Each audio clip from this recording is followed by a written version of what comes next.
Alright, hold on. Let me see. Pull it up. And gonna click the voice call button. Hey, chat, how y'all doing today? I adjusted my mic. Hopefully things sound better. Alright, hey, Blue Devil, how you doing, bro? Hello. Hi. Are we on live already? Yeah, we're live right now, bro. It's on site. It's on site! Okay, we're good. Okay. I get it. Alright. Hi. Yeah, look. Hello, audience. Exactly, dude. When I told you that I was gonna run the ones as soon as I called you, that's what we're gonna do. So come on. All right, let me see. Sonic Colors OST track, because we gotta get some background music going on here. Gotta try our best to not hit them copyright claims, or else we're gonna. Anyways, murder drones. Okay. As soon as I called you, that's what we're gonna do. Fair. All right. Okay, yeah, I'm actually seeing the video from both my laptop and my phone right now.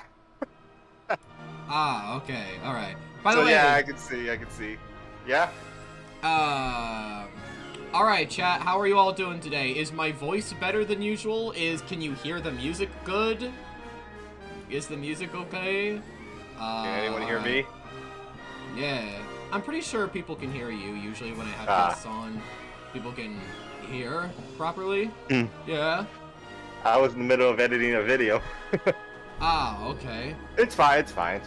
Alright. But yeah, how's everyone doing? Alright, pull up on there. Alright, so... Okay. So, Blue Devil, if you're looking for something to keep us occupied, what you can do is that you can look at the chat during the stream, and you can, like, read out the messages, if that's alright. Alright, I'm looking at them right now. Alright. You know, it's actually the first time I've ever been on a live stream before, to be honest. Say less. Come on. I mean, it's just, I'm just new to this. I'm trying to figure things out, and well, again, I'm kind of honored to be here. Obviously, I'm not aside for words, but, I actually am honored to also be dubbing your comic as well, Enraged. Yeah, guys, by the way, this is the guy that's, him and his team dubbing Enraged. That's crazy. Making it like a pretty much a series at this point. That's crazy. Yeah, also, we are the same people that did dub the Insanity dubs. That's crazy. Yes, I know, I can tell, but you know what's funny, how I discovered your comic Enraged, is that I was one day on Reddit, and I was looking for if there was any more new pages on Insanity, and then I came across your comic about Enraged meets Insanity, and I can tell right off the bat you weren't a fan of Insanity, but I did like the art style, though. I thought there was maybe more comics made in your section. That's when I discovered Enraged. Yeah, and then you discovered that I'm about to hit 60 pages, my boy. Yeah. Like by reading the comic, I was like interested in where this story was going. I knew that it took place after episode 7, so it's a random fanverse that takes place after episode 7, which is kind of interesting. Yeah. Hey, chat, if y'all aren't happy with the ending of Murder Drones episode 8, we got a whole nother ending being cooked up, and it's like 5 episodes long. Yikes. Bro. Yeah. My gosh. Alright. Let me see. Oh, the music. I love the music from Sonic Colors, though, because, like, I've been playing some video game OSTs for the background for when I'm working on stuff, and, like, I don't know, Sonic Colors always has a special place in my heart. It was one of the games I played on the Wii when I was a kid. I remember Sonic Colors as a kid. I still have it for the Wii right now. Me too! Me too! Yeah, I still have Sonic Colors. There was actually 3 Sonic games me and my brother used to play. It was both Sonic Unleashed, Sonic Colors, and Sonic Generations. Those were the ones we used to play a lot when we were kids. I had all those except for Generations. I had, like, all the Wii Sonic games. I had Sonic and the 7 Rings, bro, and, like, Sonic and the Night of the Wind. Like, I love those storybook games. Those games are great. Right behind me, I have an Xbox One, a Nintendo Switch, a GameCube, a Wii, a Wii U, a PS3. Yeah. Alright. I have too many consoles right behind me. Alright. By the way, everybody in the stream, welcome. Welcome Just Jaden. Welcome As in Plays TV. Welcome Brandon Van Damme. Welcome Crozier the Cat. Welcome The Lazy Artists. Starstruck Gaming. Mr. Metal. Thawa P. Alice Snow. Drafted 2008. Oh, Showtime Bat. Yeah, we got a lot. And later, Yeah. unleash color generation, pretty much. How do you feel about FNAF turning 10 years old? It actually does feel pretty weird. I actually feel old now because I remember watching my first ever FNAF video. It was long ago. It was literally back when I was like a little kid in my old house. Pretty much. I remember how I first discovered FNAF. It was one morning I woke up and I just saw one of my favorite old YouTubers, Darktron, doing like a gameplay, and I didn't even know what the game even was. But I watched it and I was like kind of scared. But when it got to the jump scare, I think the first jump scare that actually scared me was Chica. That scared the hell out of me, and I couldn't sleep that night. Pretty much. I was like a little like 6 or 4-year-old. I can't even remember. It's been that long. Yeah, let me see here. Unpopular opinion, the Sonic movie is better than the Mario movie.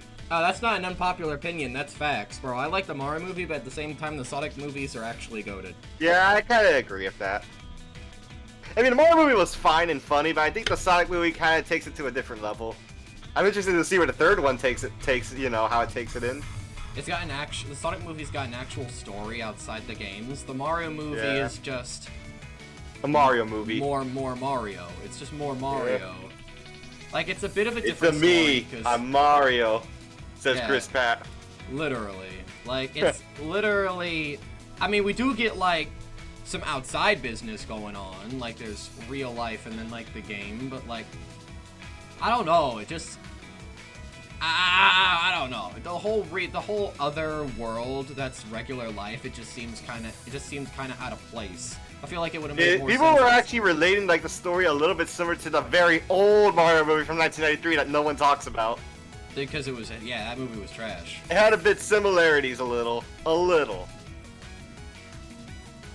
Luckily, not the dinosaur weird thing that was going on in that movie, because I'm not a fan of that one. Bowser was literally like some old grumpy guy. He was literally Donald Trump. Pretty much. Pretty much, yeah. Yeah, and then like became some like velociraptor thing at the very end and got melted in the goo. He got turned into Muppet. Pretty much. It's just... We don't talk about it. No one talks about it. That was bad. Yeah. Yoshi was just a little... Yoshi was literally a dinosaur. He was literally a little velociraptor. But I think they went too real there. Too real. Oh, and just... Yeah. Oh, gosh. Alright. Okay, I think we could focus on the trailer in a little bit, but for now, why don't you read some stuff out in chat? I ship Newsy and pass Envy. Mid at best. The Sonic movie versus the Mario movie. Unfair fight. Oh, gosh. The N and V ship to start things off. That's crazy. You know, I'm actually gonna be honest. When I first saw Murder Drones, I will be honest. I did kind of ship N and V when I first got into Murder Drones. Well, of course, the pilot literally suggests that. Yeah, I set that out, but then as the series went on, people just wanted to ship N and Uzi. Don't worry, I made a comic that makes them both match together, which is Nightmare Fuel. Oh gosh, yeah, Sorry, no. We don't talk about that. The amalgamation, we call it. We don't talk about. Oh yeah. Did you make that, or did someone else? No, it was actually made by Electro. It was actually made by Zeisty. She's another, you know, the one who made that other comic dub, She's Gone, which was actually by far the most popular Murder Drone dubs I've ever. Murder Drone dub I uploaded on my channel. That thing was creepy. Yeah, that thing. I will admit, like, I actually put some music that would fit it, which was Across the Bear. Yeah, I do keep a track of music. I recognized that Poppy Playtime theme anywhere. You ain't hiding from anywhere. I know, but hey, it was the only thing. Here's the thing. You know what was actually ironic when we made that dub?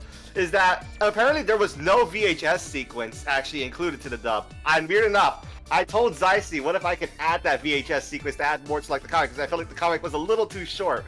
I wanted to add like a little explanation, and she loved that idea. So I actually added that sequence, and it was actually voiced by me. So that was an inclusion added by me, just so you know.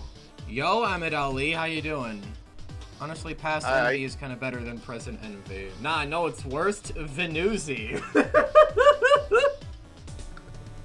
Do you know like N and Uzi? Well, how about we match them together? That's so dark. That's so dark. Oh god. People said that we've traumatized the MD fandom so far. That's what they're saying. I think that already happened when people came up with Venusi. Okay, fair. But like, this is like the comic dubs we've made are kind of like too dark and kind of horrifying. People are saying. I mean, again, the reason why I make horrifying and dark comics is because yes, I have seen like other comic dubs of murder drones, but the thing is, I don't want to get too much into like the love story comics that are made, which I'm not gonna lie, they are a little questionable to be honest. Just saying. Enraged is gonna have some relationship moments, but at the end of the day, I mean, then again, the story's still dark and scary. In the end of the day, it's not gonna be the main focus. Yeah. Actually, you know, like, here's the thing. When I make comic dubs, I actually make like a little soundtrack for them to go with. Like, I try I look at the comic and I try judging how it looks, and I try to picture a music that will fit with it. And knowing myself, I do listen to a lot of music scores from games and movies and other media sources. Yeah. So I create the soundtracks and how I picture them to play. I've been working on my novella for a while and illustrating it. It's like a cross between Night in the Woods and the Children of Corn. It has everything you'd expect from a book about hybrids. Okay, that's pretty cool.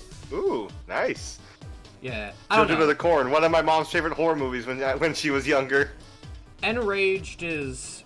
Yeah, it definitely has a few horror visuals, but horror isn't exactly the main focus either, but horror is that reminds me, remember I mentioned that little peek I made for you just recently right now?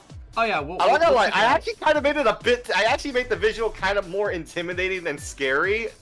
Just saying. Hey, I don't mind that. I don't mind that. I'm just saying, I mean, I'm not gonna lie. Right now I have my page like on the editing software of the video I just made for you. Alright, we will definitely check it out in a second, but like... Yeah, I know, as of now, yeah. Because Enraged is also going to have a lot of...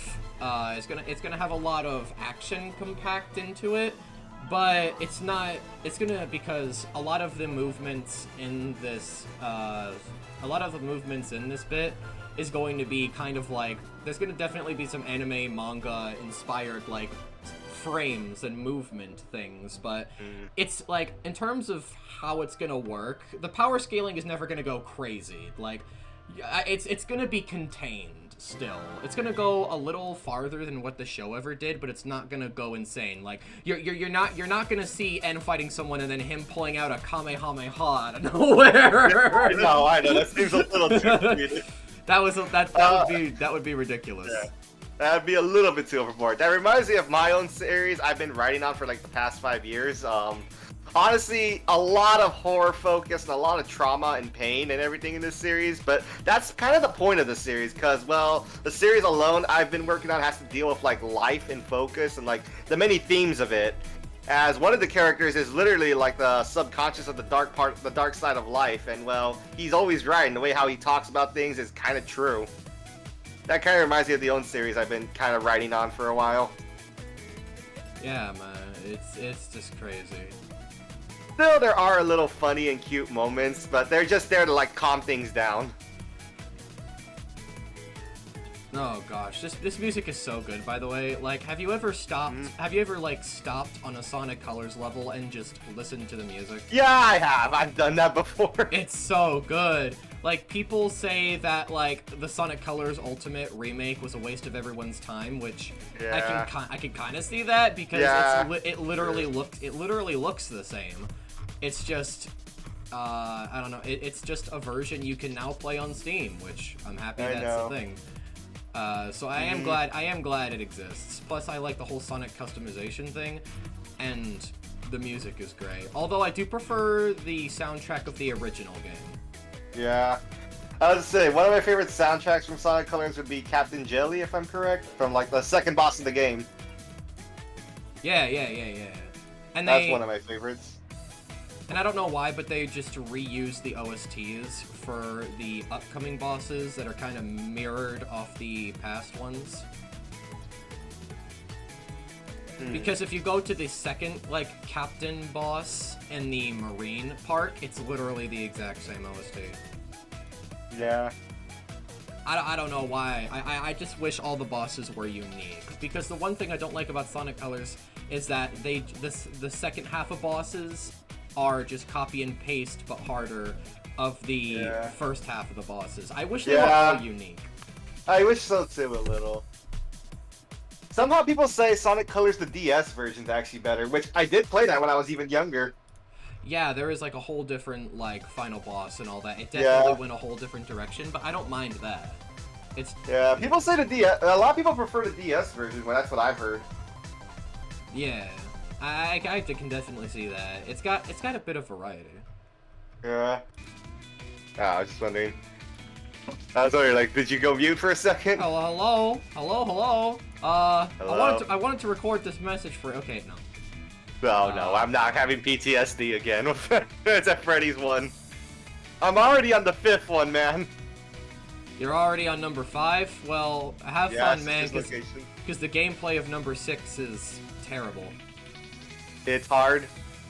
The night sections for number 6 are not fun. It's just like everything else about the game is awesome, but like the night sections for FNAF 6 they're just awful. Painful. They're bad.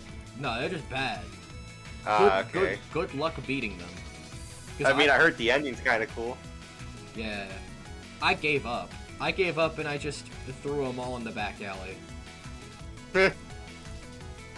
Best way to win. Yeah, if I said I was gonna beat the game, I had a time limit, and if I wanted to beat the game, then I'll do it any way I wanted to. Fair. Calm down.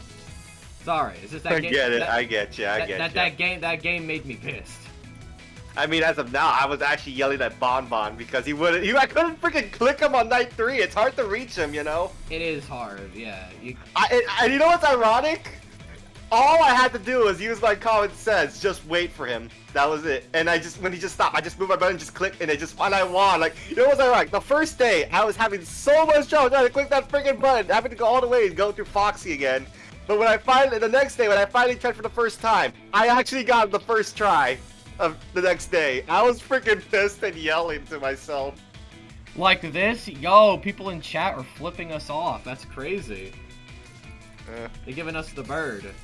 I mean, alright. Thanks, chat. I appreciate it. I love my audience. Love that emoji. I love my audience. Let me see here.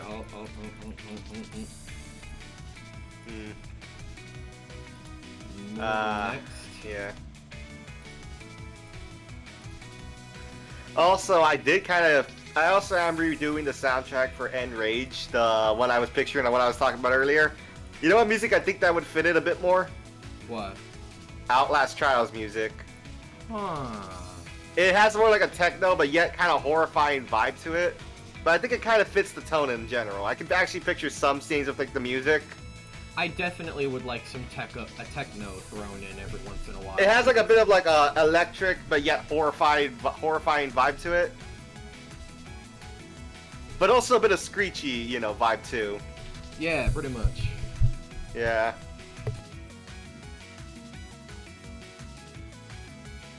But yeah, I think that would work for it.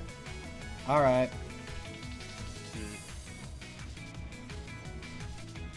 Let me see, all because I just, let me see.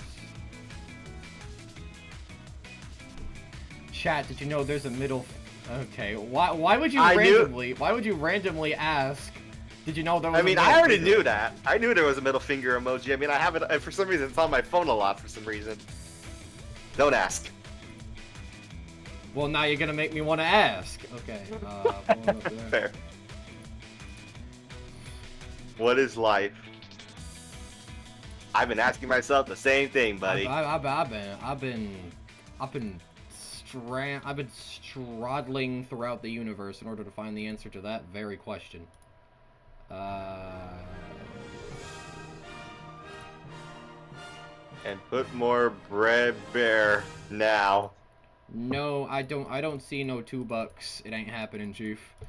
Let me see here. Most favorite Sonic game? That one's kind of hard, because I used to love a lot of Sonic games.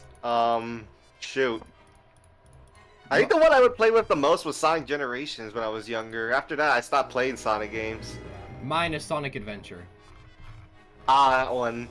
I remember a game I brother that game for the GameCube. He never beat it. I believe my brother likes Sonic Heroes. Bro, Sonic Adventure is easy, and Sonic Heroes is just pretty much like Sonic Adventure 3. Fair. Dude, that's like Sonic Adventure is just my favorite. I had a Dreamcast when it in the early 2000s. Like I think it was like 2010. And I played it, and it was the best game I experienced when I was younger by far. And then I like sold my Dreamcast, and then I got it again on like my Xbox, and I played it on that in recent years. And I was thinking about streaming the game and playing it on like playing it on here on Steam.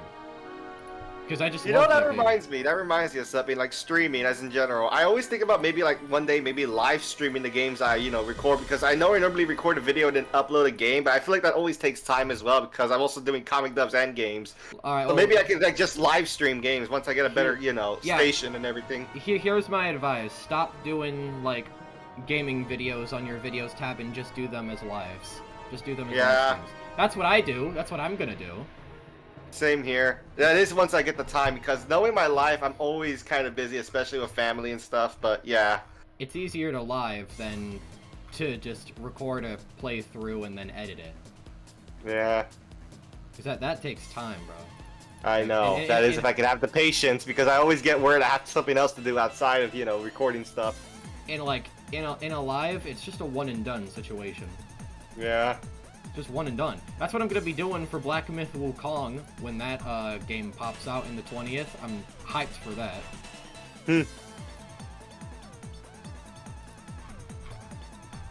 So, wanna see it?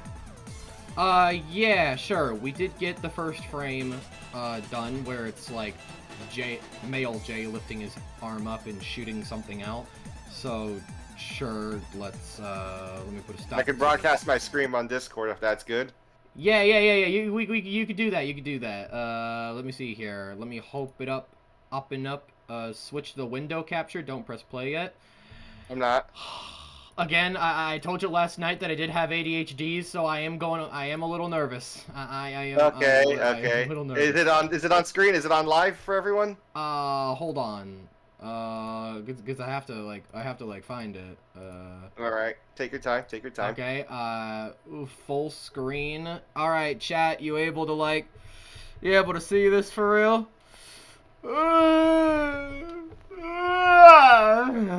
Oh gosh. Are they seeing? Can they see it? Yeah. You're black. The screen's black. Okay. Wait, what? What did you say? I see the screen. All right, you are all there? Bro, bro just called me black. That's crazy. Okay. All right.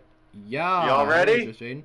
Hey, chat. You guys ready? You guys can see the screen properly? Okay. Everyone's about to see. Everyone's about to see teaser of Enraged. This one I call it Mourn, and it's actually like a sequence he told me to edit out for you. So again, this is edited by me, and the voices are by Nub and Ducky. So yeah, you all better enjoy it. All right, it's actually pretty good. I spent it 2 hours this morning. Editing it. So all right, I'm gonna give a countdown in 10, 9, 8, 7, 6, 5, 4, 3, 2, 1. Oh, you wuss! What? No, okay, just... Oh, right. Gosh. 1, play. Is it on screen? Right. Yeah, I can hear. Oh, gosh, I can hear. Oh, I'm gonna try to shut up. N versus Lizzie, let's get it. This fight gonna go crazy. Alright.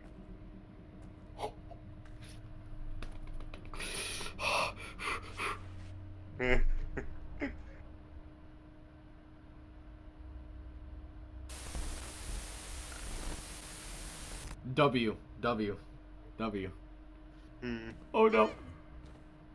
Oh shoot. Oh no. Lizzie,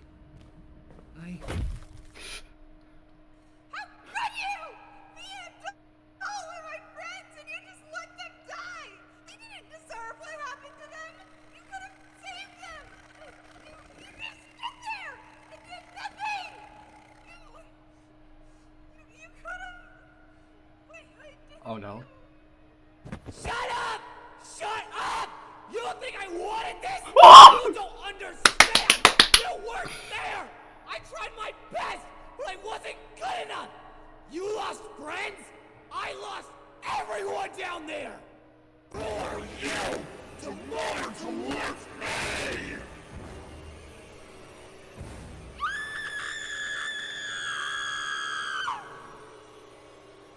Oh my god! Let go.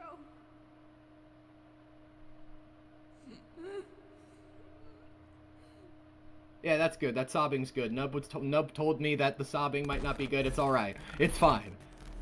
Oh my... What happened to your arm? I heard you scream. Are you okay? That Thad voice is perfect, by the way. Alright, there we go. Oh, gosh. I'm sorry. It's okay. I'm here. It's okay. Bro! So, how'd you like it? That was way better than I thought, bro! That was so good! It only took me 2 hours. Oh, gosh.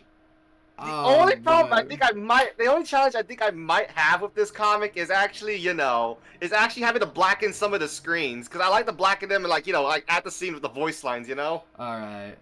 That might be the only challenge. That might be the only challenge for this dub. Alright. I noticed.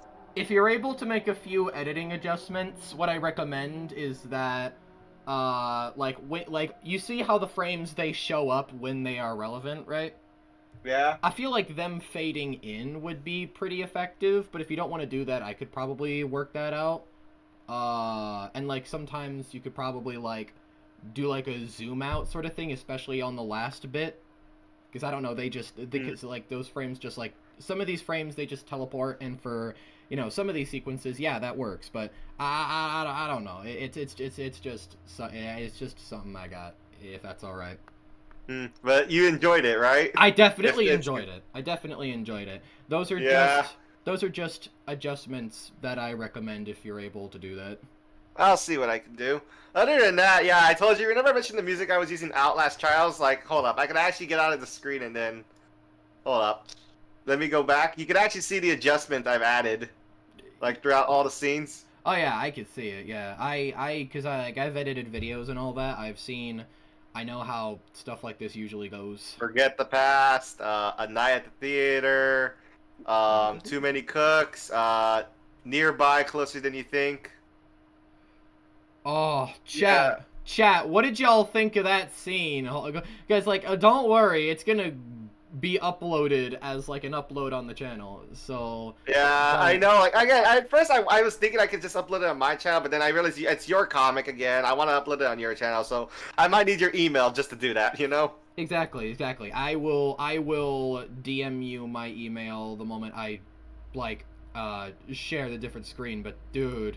This was amazing. I have to thank Nub again for the amazing work. It was so good. Because I didn't want to listen to the voice lines until the scene was done. Because whenever I listen to voice lines without the audio or anything, and it's just the stripped voice lines, it always sounds weird to me. I don't know why.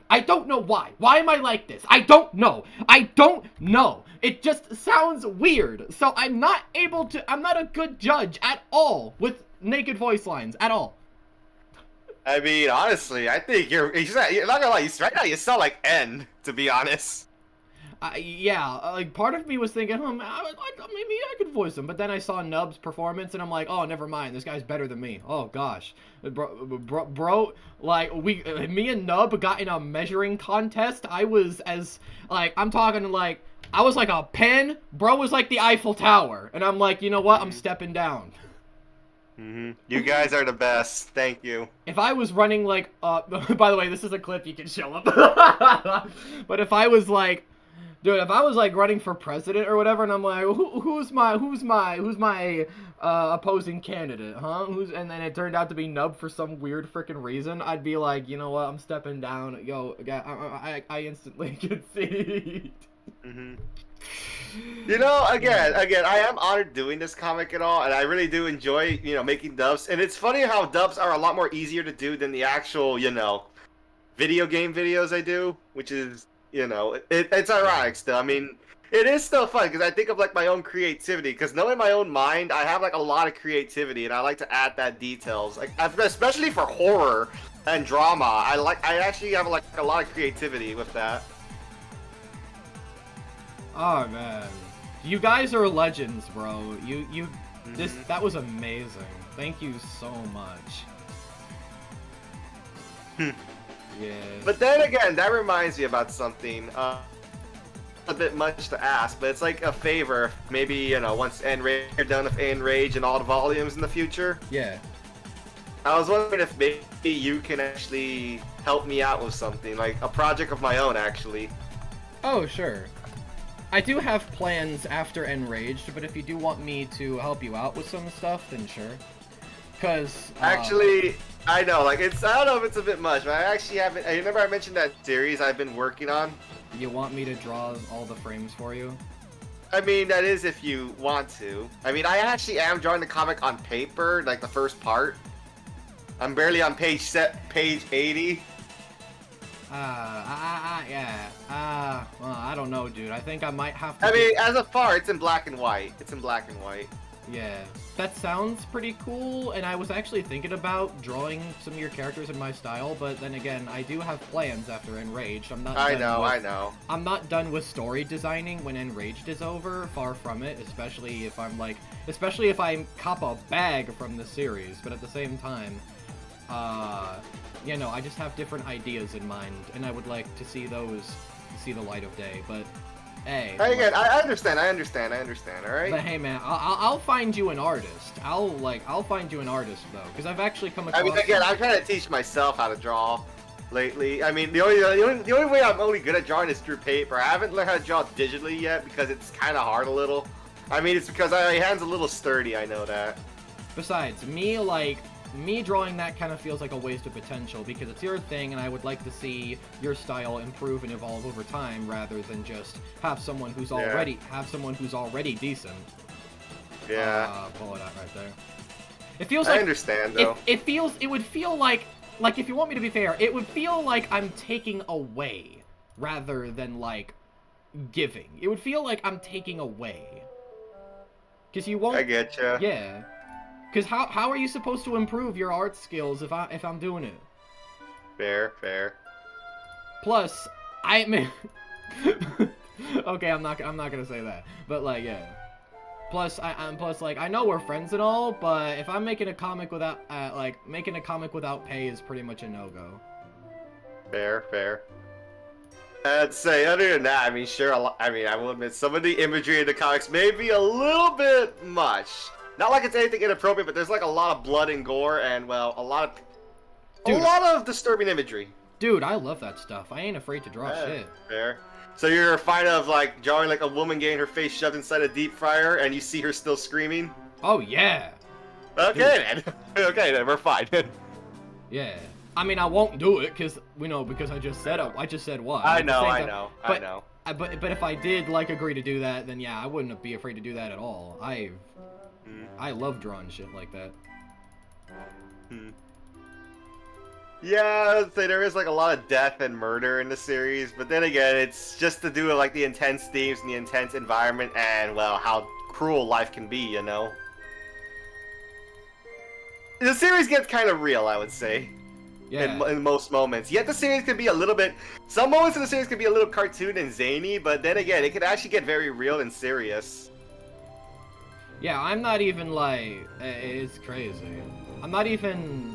yeah, I can do pretty much anything. I'm not even an NSFW artist, but if somebody pays me, like, I don't know, a couple $100 to draw a steamy night or something with 2 characters, I'd be like, shut up, give me the pen. I don't care if I don't have practice in this character. Goodness! Now I'm getting flashbacks, and I'm not gonna lie, I'll be honest, there was a time where I had to do that for someone, but the thing was, I wasn't even getting paid. I was just doing it just for fun, but I kind of got in trouble for it. Well, of course. Yeah, I know. You were under 18. I can see why. I'm 17. Alright.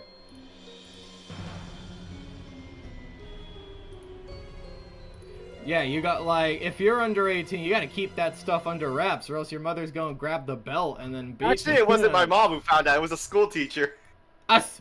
Okay, explain yourself. Explain yourself. Okay, I don't know what happened. Like, I was just one day having a draw for like this guy. I don't want to bring him up because, you know, a lot of like the voice actors I work with remember him and they're not very fond of him.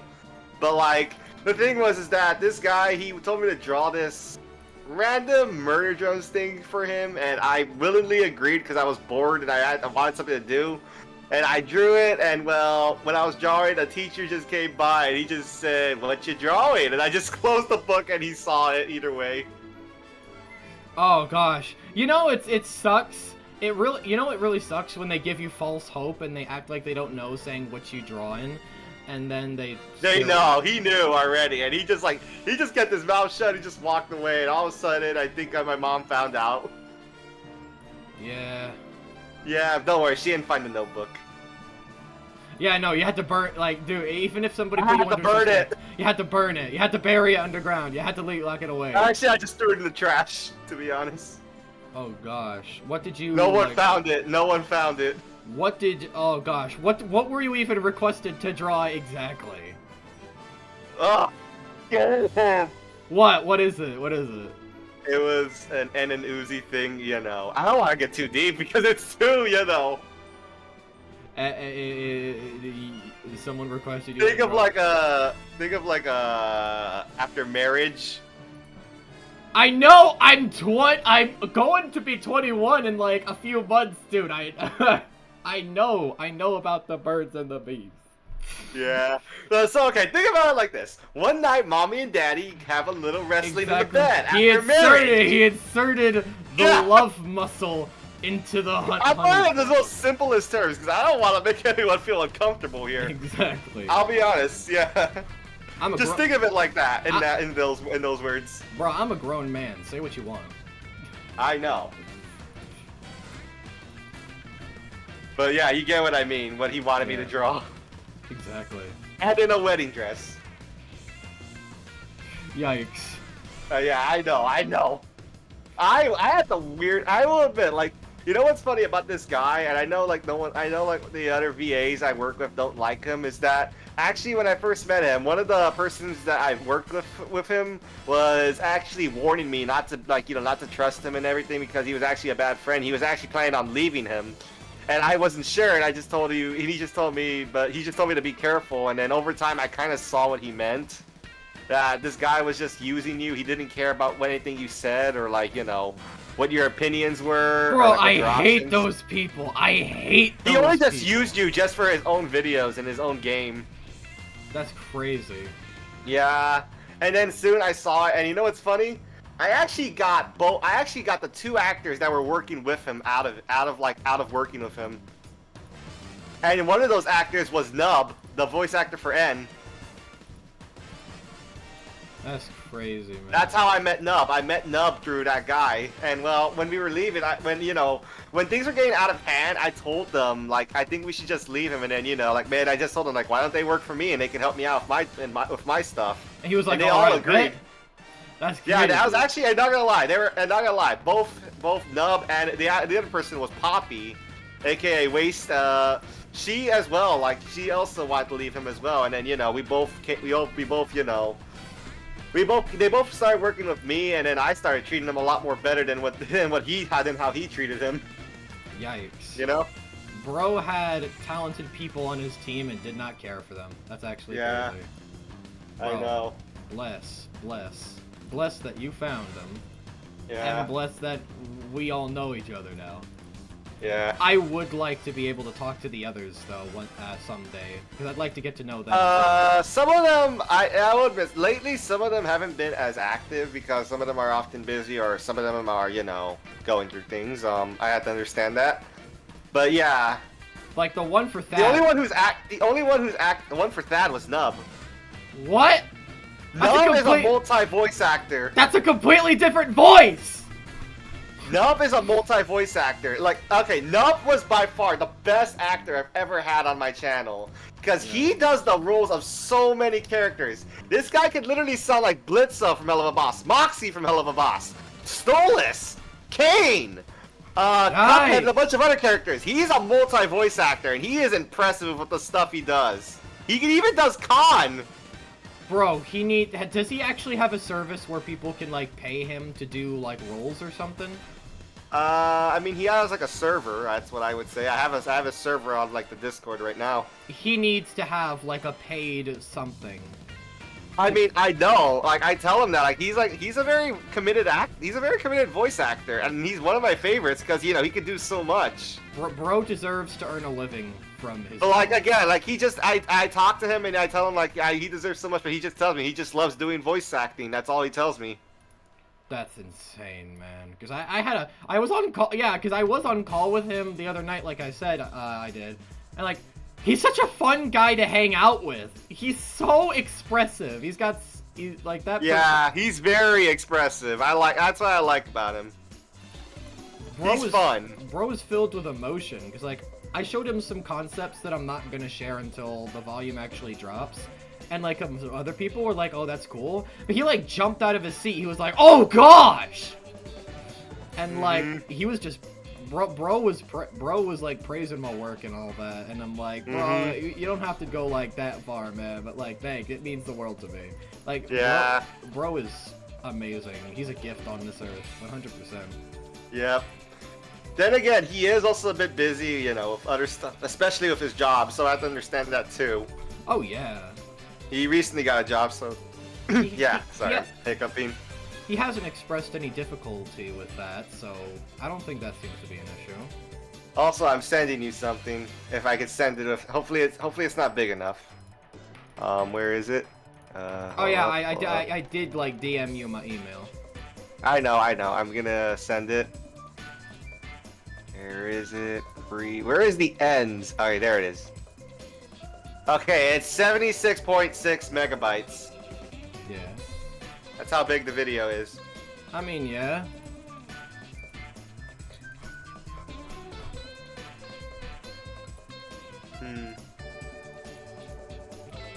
The video is just called Enraged Mourn.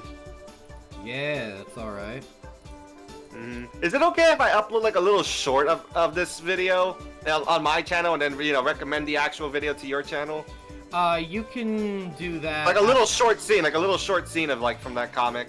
Oh yeah, you can do that after. You can after do that, you upload it. You can do that after I upload. Yeah. Yeah.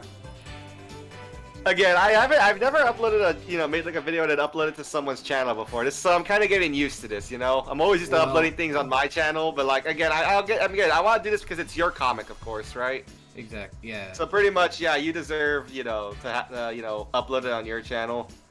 Because if I wouldn't have a problem with it if I was still like a kid, but I'm at a point where I need to like, I'm at a point where I need to get some kind of thing going so I don't have to be stuck at Walmart. So like, I don't know, because I want to develop this whole thing and I want to actually go somewhere with it. Part 1 is not going to be monetized. I decided to make that decision a bit ago, but I'm definitely gonna monetize the future parts. Okay. Yeah. Because I'm gonna stream. I sent it to you already. Okay, thank you very much. Don't worry about those editing things I suggested earlier. I'll do it. I'll go on. I'll hop on Clipchamp and I'll do that real quick. Ah, Clipchamp. I used to have that, so I had to get rid of it because I was trying to play a game one time. How is trying to play a game make you get rid of Clip? Oh my god. Because I was out of memory. I needed to delete Clipchamp because of it. Wait. There was like a time where I was playing like a game and it was 50 megabytes and it was like a recent game that came out around February and I was like literally on a rush trying to like do as much memory as I had on my laptop, trying to remove as much as I can, and so I could play the game and record it. Why didn't you just reset Clipchamp? Honestly, I don't have that much memory on my laptop, so yeah. What? Clipchamp takes up nothing if you reset it. Go to. It did. It was. But don't worry, I could re-download it if anything. Okay. Well, I don't want you to change what you're doing now. I'm just saying, like, yeah, that's. I know. I mean, honestly, I want to get like a bigger station. That's all, as I said earlier. Because I mean, probably. The only thing that's gonna concern me is how I'm gonna edit the videos because, again, my editing software is on my laptop. That's the one thing that concerns me. And this editing software was bought for me one Christmas a long time ago. Yeah. And this software was $100. Because like all my videos on my channel have been made with Clipchamp, and I've been able to produce some baller videos. I've got like multiple. I got like 3 videos that got over 200,000 views. So Clipchamp is definitely a good software to use. What's your favorite YouTuber? Oh gosh. That's a little. That depends on what time period you mean of me, because I used to like a lot of YouTubers when I was younger. Now I only watch one YouTuber as of now, which is 8-Bit Ryan. You have ever heard of Afro Senju? No, I haven't. Bro is very funny. I could link like. All right. Okay. Brandon Rogers, I watch. Brandon Rogers. I don't know. Yeah, I know. I'm not a femboy guy. So like. I know. I mean, I'm not one. I mean, somewhat I am, but okay. Dang, bro just outed himself. Bro, Matt, oh, that's a clip. That's a clip right there. That's a clip right there, chat. I don't know, chat. Is that a clip right there? What do you think, chat? Alright. What up? Inside. I didn't say anything. Nah, I heard it. I heard it with my own ears. I didn't say anything. Nah. Don't try to back out of it now. Okay. Sorry. I'm trying to back out of it now. Where's the gun? Nah, I confiscated Backing out of life. I confiscated it a while ago, man.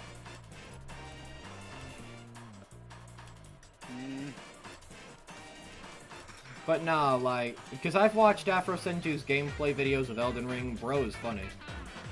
Bro is entertaining. You know, something I missed when I was younger, like, you know, as like a younger kid, like, where, like, you know, you would, like, watch certain people and you were inspired by them. You know? Yeah. There was even, like, one of my first YouTuber that got me into Minecraft, Stampy Longnose. Yeah. He was, like, one of my favorite, like, Minecraft heroes. It's a shame, like, you know, as time goes on, all these heroes kind of fade away, you know? Oh, yeah. Some like VentureTale, some Stampy Cats, yeah. Sky Does Minecraft, Dan TDM. Well, he's still around, but like I don't watch him as much anymore. Some passed away. Some turned out to be pedos. Creep. Yeah, I know. It's crazy. Yeah. I think one of my favorite like YouTubers was VentureTale. They were like one of my childhood like because there was like 4 of them all together. They were actually like siblings. And they would all like play together, and they were playing like mostly like I would most like to watch their Gmod videos of like Five Nights at Freddy's and stuff. It was fun watching them. It's just that you know over time you know they kind of just faded away. Yeah, that's what happens, man. That's life. know. That's life. It's just sad because it's like even they announced that their channel was just gonna be the same thing for a while, and all of a sudden they stopped making videos. And funny enough, that the creator didn't tell the creator. The creator of that channel, he didn't tell what happened, but his sister told her what happened to the channel and everything, that it's dead and, you know, that they all have to move on. Yeah. Kind of sad. It's something. It's something, alright.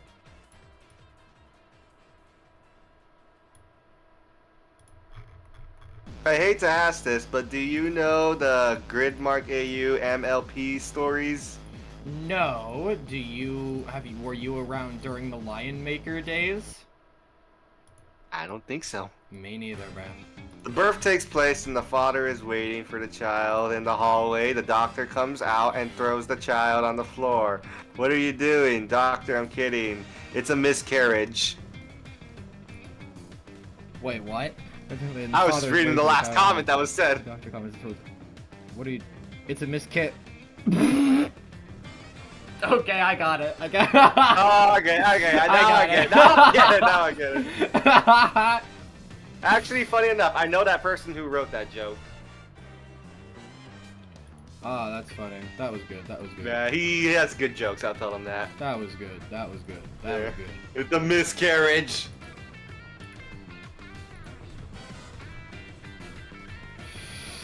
Oh. I'm 33 years old. I'm gonna go eat breakfast. See you in half an hour. Alright, see you, Bray. Alright. Bear potato. Potato, patata. Potato. Potato. Tomato, tomato. Potato. Potato. What's the difference? Potato. You know, there was actually like this funny script of like this little comic I wrote. Like it was like, again, it was something related to like the series I made, like where there's like a mission where where like our heroes have to go underwater, and not gonna lie, our main character has a fear of thalassophobia, and they didn't even know. That's crazy. And you know what's funny? They tried calming him down, and not gonna lie, they even make like a joke of the Titanic, and they said that they all made it, but they didn't. What? Kind of mean. Like they all, like everything that they're all saying is kind of just torturing him. That's crazy. That's wild. It's funny, but it's kind of just messed up though. They're just torturing him. Oh my gosh. Yet they're trying to calm him down.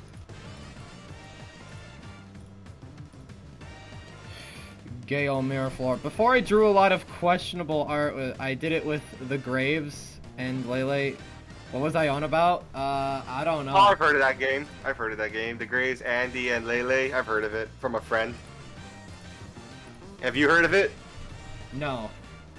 It's. Oh wait, you okay. talking about the sibling game? Yeah. Yeah, Sweet Home the Alabama. sibling game. Oh! I just call it Sweet Home Alabama. Pretty much. The moment I thought of the Graves and Andrew and Lele, I was like, wait a minute, that sounds familiar. The sibling game. Yeah, one of my friends is really obsessed with it. I never got into it. I heard about it through him. He's been telling me a lot about it. It's interesting. I still have questions, and I probably shouldn't mention the story in front of my own mother. She she just said like, "What are you watching?" I just mentioned like, "Oh, I'm just watching two siblings who love each other trying to kill people." who love each other a bit too much. It's like actually. Hey, it was awkward. This was in front of dinner. That's even worse. That's even. I know. Worse. I mean, I was honest. I was honest. I mean, yeah. That's a Maybe a little too honest. That's a conversation starter right there. That's the equivalent of what are you drinking, and just saying, oh, I'm drinking G Fuel's, I'm drinking Gamer Subs flavor Grandpa's Ashes. Like that is literally the equivalent. It's like, this reminds me of like that one time when we were all like at this restaurant, we were all like at this family gathering, the whole table was silent and no one had anything to say, and the first thing my mom just said, "Did anyone die this spring break?" Bro! That's a way to start a conversation. That is not! That is not! That is a way to start a conversation. That is not! I was like laughing like, what a way to start a conversation. Jeez. It's getting a little deep. That got kind of deep. It got kind of deep. And it's just kind of funny because the whole table was silent for like 20 seconds. No one had anything to say. And that was the first thing my mom said. I was like laughing so hard right there. Just jeez. Just out with it. Just slapped it on the table out of nowhere. Did anyone die this spring break, she said. That's just... Wow. Yeah. Yeah, I know. Also, speaking of which, you know what this live stream's reminding me of? What? This is giving me, like, I know this is my first time on a live stream, but now I'm getting vibes to, like, what my dad watches on, like, every time my dad picks me up every 2 weeks and I go to visit him, I always hear this on the radio. It's just something like this, where, like, how we're acting and everything. We're just talking about stuff. This is what live stream reminds me of. It's like those like radios, or like those people just say like, it's like they're all like talking about the future and like, you know, like politics and everything. Like there's no music, like it's just they're just talking, you know. This is what live streaming reminds me of. I'm gonna be honest. I don't focus too much on politics, especially now. Yeah, I know. The only reason I'm on the side I'm on is that they promised to take down prices, like, and, like, I'm like, yeah, I vote for that guy. Speaking of politics, there is like a politic antagonist I did write in my series.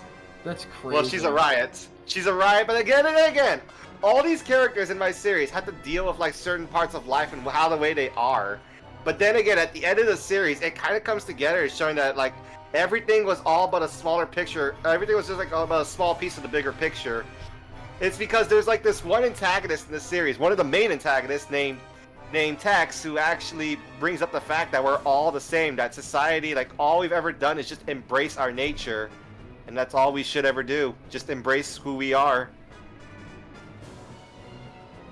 Think about it. Think about it. Think about it, Jimmy. This could be our future. This could be us. And well, Tex's depiction of embracing society is kind of morbid, I would say. Yes! Yes! I love morbid! No, legit. He actually plans to turn us to what we really are and what we've always been. Like we're all, as he says, we're all the same. Monsters. And we should just embrace what we are.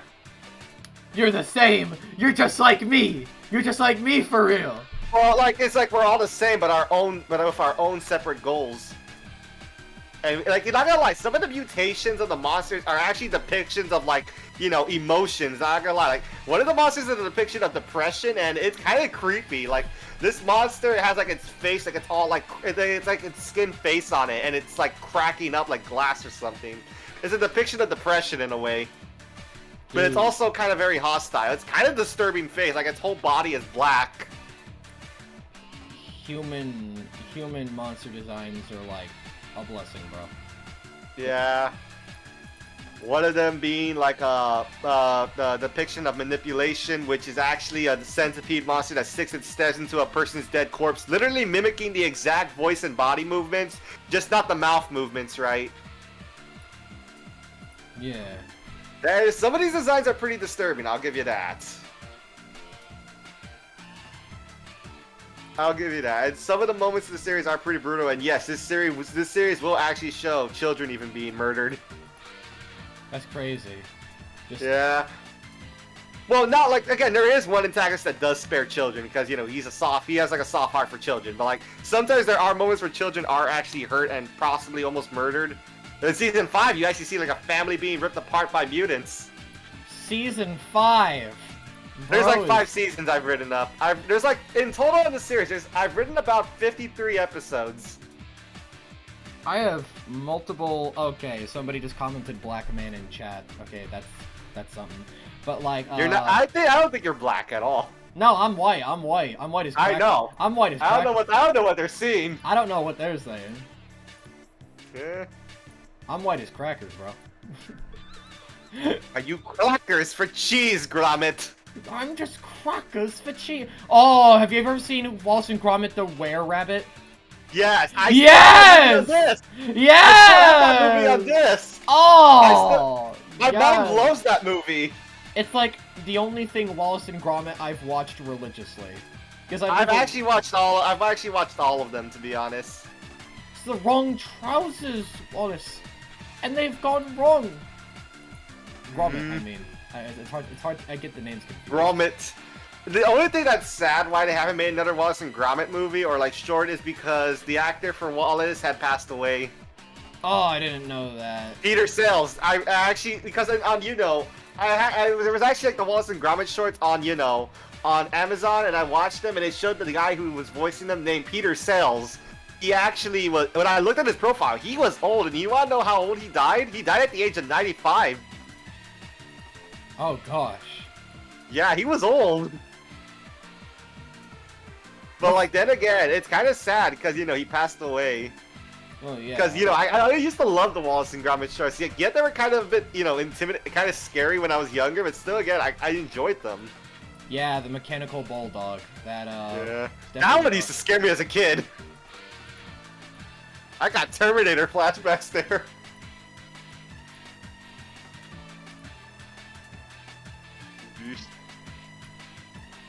But yes, I will admit, I still have Wallace and Gromit the Were-Rabbit on disc. And, in like a little drawer underneath the TV. Yeah. He's malfunctioning. Mal what? Oh. Have you seen Quest for Cheese? Oh, I've seen them. I've seen those ones. The most recent thing I've seen of Wallace and Gromit was the FNAF, like, frickin' Special Strike. Have you ever watched any of those? I think I have. I think. I'm not sure. Dude, we gotta do a reaction. Also, then one of the guys said, "Wait, children being murdered? Whoa, that's a whole new level of extreme." Well, yeah, I mean- I know it's relating to the thing I said earlier, but then again, there are actually moments of like children being actually trying to be murdered, and well, I think there's actually an antagonist I did write that are actually kind of a little too real. Like, That they're like I think they were kind of inspired like by the Purge a little, but like then again, they were actually kind of creepy. They're called the Wild Squad, which are like 3 members that, no joke, they break into your house and, well, legit, they could actually deactivate any system and, well, they're actually intimidating. They all wear like animal masks, like the leader wears like a rabbit mask, the hacker wears like an owl mask, and the muscle wears like a bear mask, and they're actually kind of scary. They actually break into your own home, they kidnap you, they torture you in their basement, and once they get their way, they burn your house with you inside of it. This sounds horrible out of context. I know, but like then again, they are intimidating. They all have their own separate personalities. Yes, personality. That's what we want to see. Yeah, Jack is the more sadistic one who will probably be beating you in the basement with like a crowbar. Dang, As he bro's plays- giving him the Red Hood treatment, bro. Chill. Yeah, like no joke. And you know what he even does before he starts beating you? He actually starts playing like this. He actually brings like a record player and plays like this song that I'm not gonna lie. I did put a song that goes with these guys. It's called "Disappear" by Trevor Henderson. And it's actually like this, like it's like this slow, depressing guitar song as he just beats you to death. As he just beats you with a crowbar. I guess I'll have to teach you some manners so you can better follow in his footsteps. Nah, I'm just gonna keep beating you with his crowbar. That's from Under the Red Hood, right? That Yeah. movie. Gotta give the boy points. He came all the way back from the dead to make this shindig happen. So, who's got a camera? It'll be one of you, then me, then the 3 of us, and then one with the crowbar. But yeah, he actually does that out of fun, and well, I'm not gonna lie, if I'm correct in this episode, each of these characters actually get 1 kill from like the people that are trying to get near the house. And the first kill is actually just a delivery guy doing his job. And you know what happens? Bro gets caught and You know, remember I mentioned that guy with the bear mask? Yeah. Apparently he sneaks up from behind him and then he grabs him and then he shoves his thumbs into the guy's eyes and then cracks open his skull.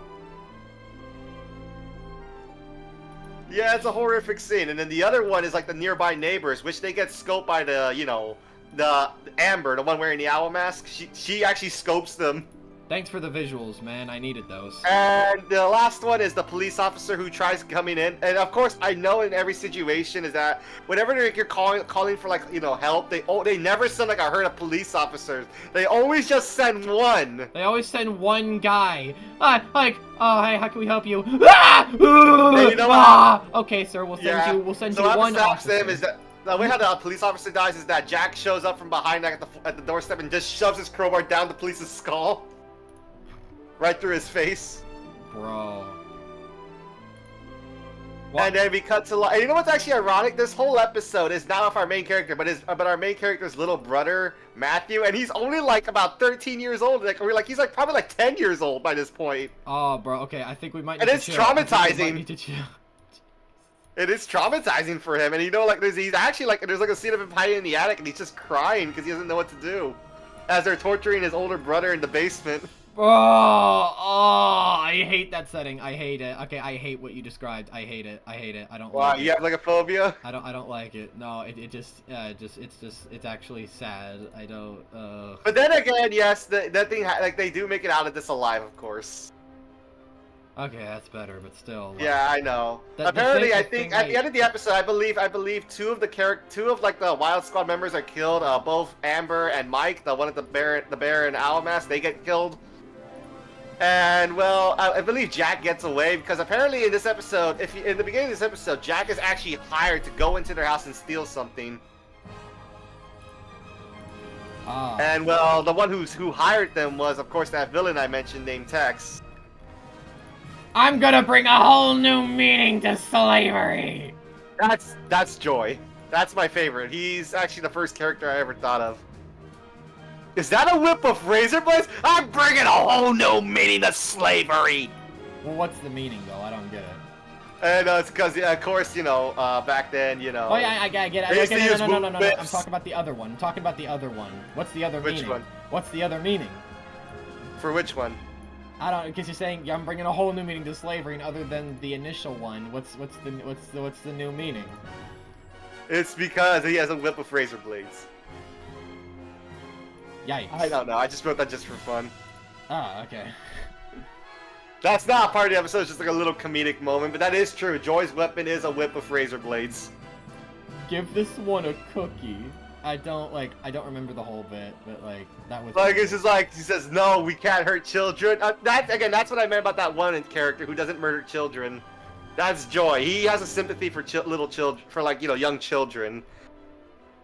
And well, again, like he just he just tells them he says we can't go around killing children, right, little one? I am Big Billy, the biggest wet Willy. Am I coming through clearly?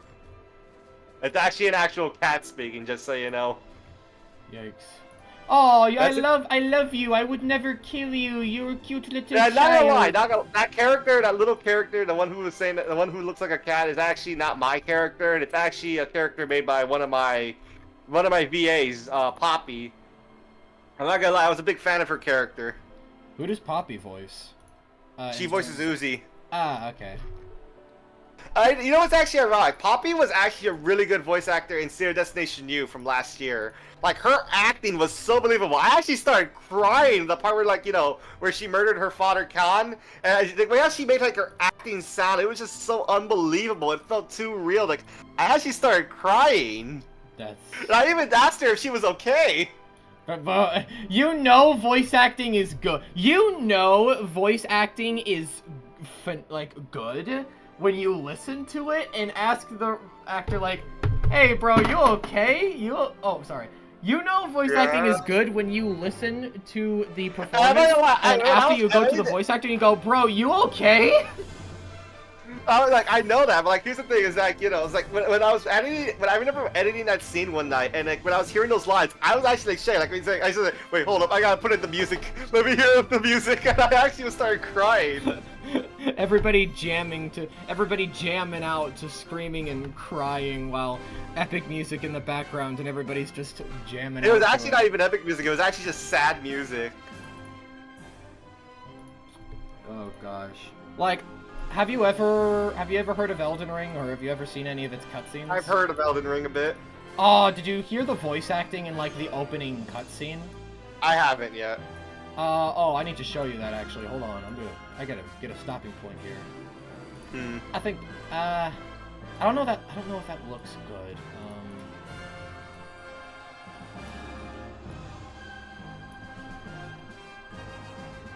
Because whenever I draw a frame, I constantly ask myself, does this look good? Does this look good?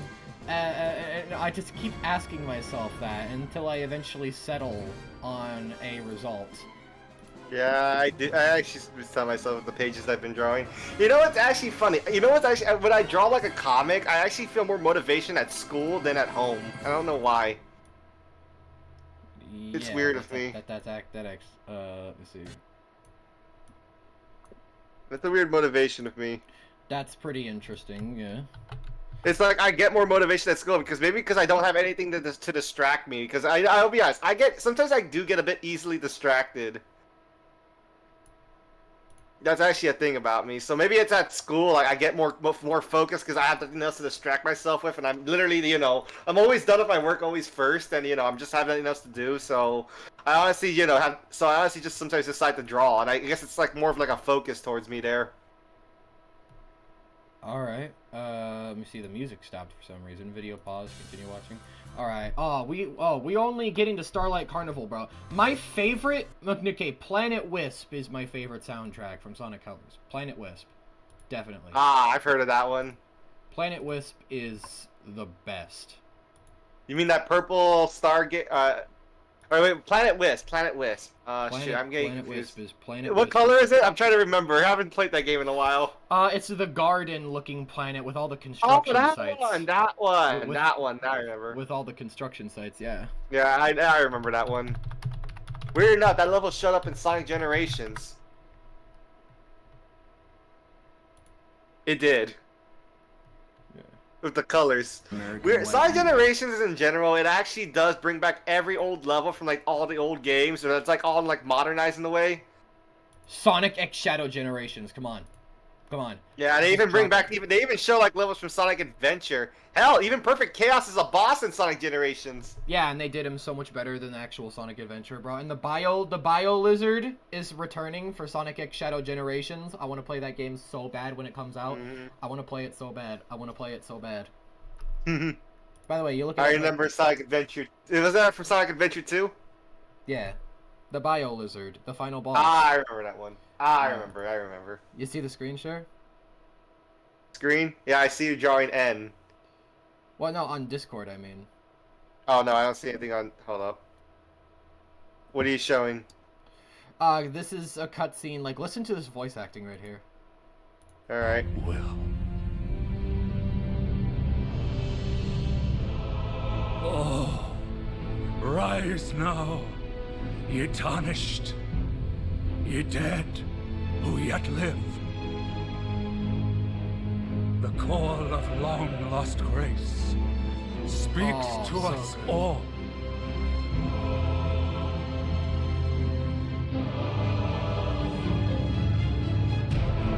Oralu, chieftain of the Badlands,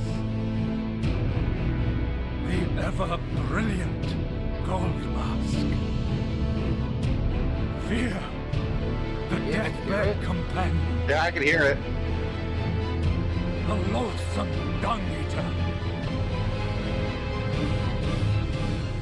and Sir Gideon Ofnir, the all-knowing. Like, bro, the Damn.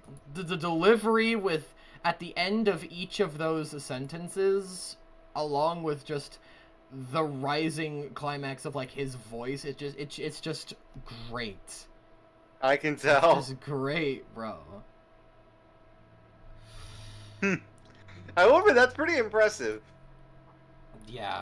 I'd say, like, people say, like, of course, I've been putting so much focus on my series. I've always focused, but like, if your series ever does become a thing, and after you're done making it, what then?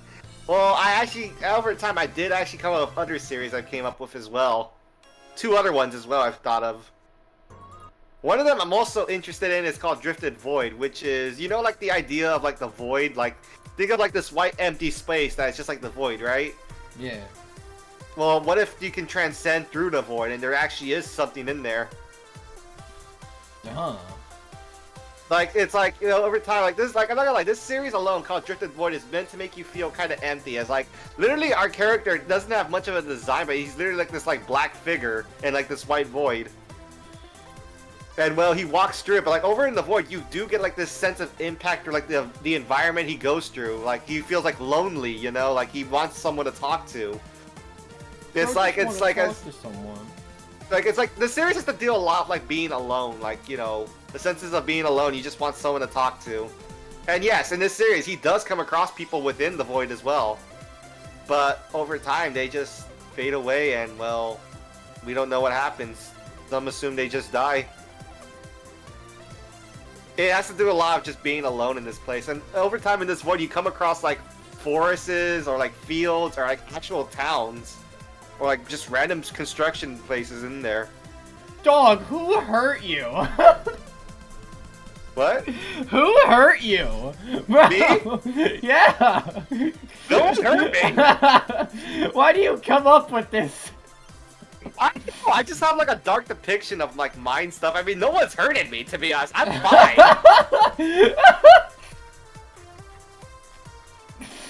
I was about to say, like, bro, you good? I'm good. I'm fine. I don't know what you're talking about. I mean, I'm good. I'm fine. I'm sunshine, lollipops, and rainbows. Oh, God. I just sound like I'm just insane, right? You're lucky I'm a Claudia the Chance of Meatballs fan, because otherwise, Fair. my gosh. I know. But like, no, I just sound like I'm making myself sound insane by this point because I'm coming up with this dark stuff and trying to also sound happy at the same time.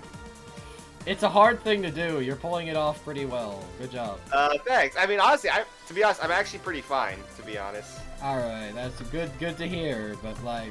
Yeah, the series alone does have to do a lot of depression and just being alone, and well, honestly, I think at the end of the series is like this guy just can't handle it, and well, he just jumps off a building. Bro. You don't even see the impact. You don't even see the impact of him hitting the ground. Some things Yeah. are better left not known. Definitely. I get you. I get what you mean there, bud. Yeah. I know what you mean. Yeah. But no one's hurting me. I'm fine. I'm A-okay. I'm Gucci, as one of my stepdads used to say. Never say that again. Okay. Someone said, Jesus Christ. I don't blame you, dude. I'm Yeah, sorry. bro. Yeah. Then again, if you think about it in film, like, you know, also there was another thing that I mentioned about characters as well, like, you know, like how antagonists as well, they say, like, like, they say, like, you know, like, about antagonists, they don't deserve redemption arcs. Think about it. In every other kid film, you always see them get, like, a redemption arc, yet you know the horrible stuff they've done, like murder people. You think they deserve a second chance after that? If you think about it. Yeah, no, I watched. Have you ever seen Digimon? Oh, yes. I grew up with that show as a little kid with my older brother. Me and him used to watch that show a lot as a kid. The only We one, watched- the only Digimon I've ever watched to completion was the one with Renamon. I don't remember the name of it. I remember the one of Agumon, the Digimon Empire, and, well, the Gyomon, and the weird horrifying monstrosity in Season 3. Yeah, the D Reaper. Like, the D Reaper... Oh, yeah, that was the one I grew up with. When I was a little kid. Me too. The D Reaper is by far the best Digimon villain. I don't ever want... That thing scared the hell out of me as a kid. Yeah, the D Reaper is the best Digimon villain. I don't ever want to hear what any of you say. Like, even, like, Mega Darkmon or whatever from, like, the original... Grandparentmon. Like, the final boss of the original Digimon series. Like, that guy was so boring. I mean, he just felt like just Satan. Like, just your casual Satan. He showed up in space out of nowhere. Out of nowhere. Like, okay, the D Reaper had so much build up, and he was great. It was kind of creepy. It was creepy, I'll be honest. I was actually kind of terrified.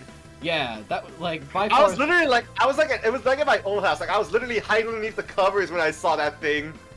Yeah, and then, like, Impmon, bro. Impmon, he was entertaining as hell. He had amazing, like, development, because at first he was, like, a little gremlin. Just a joke.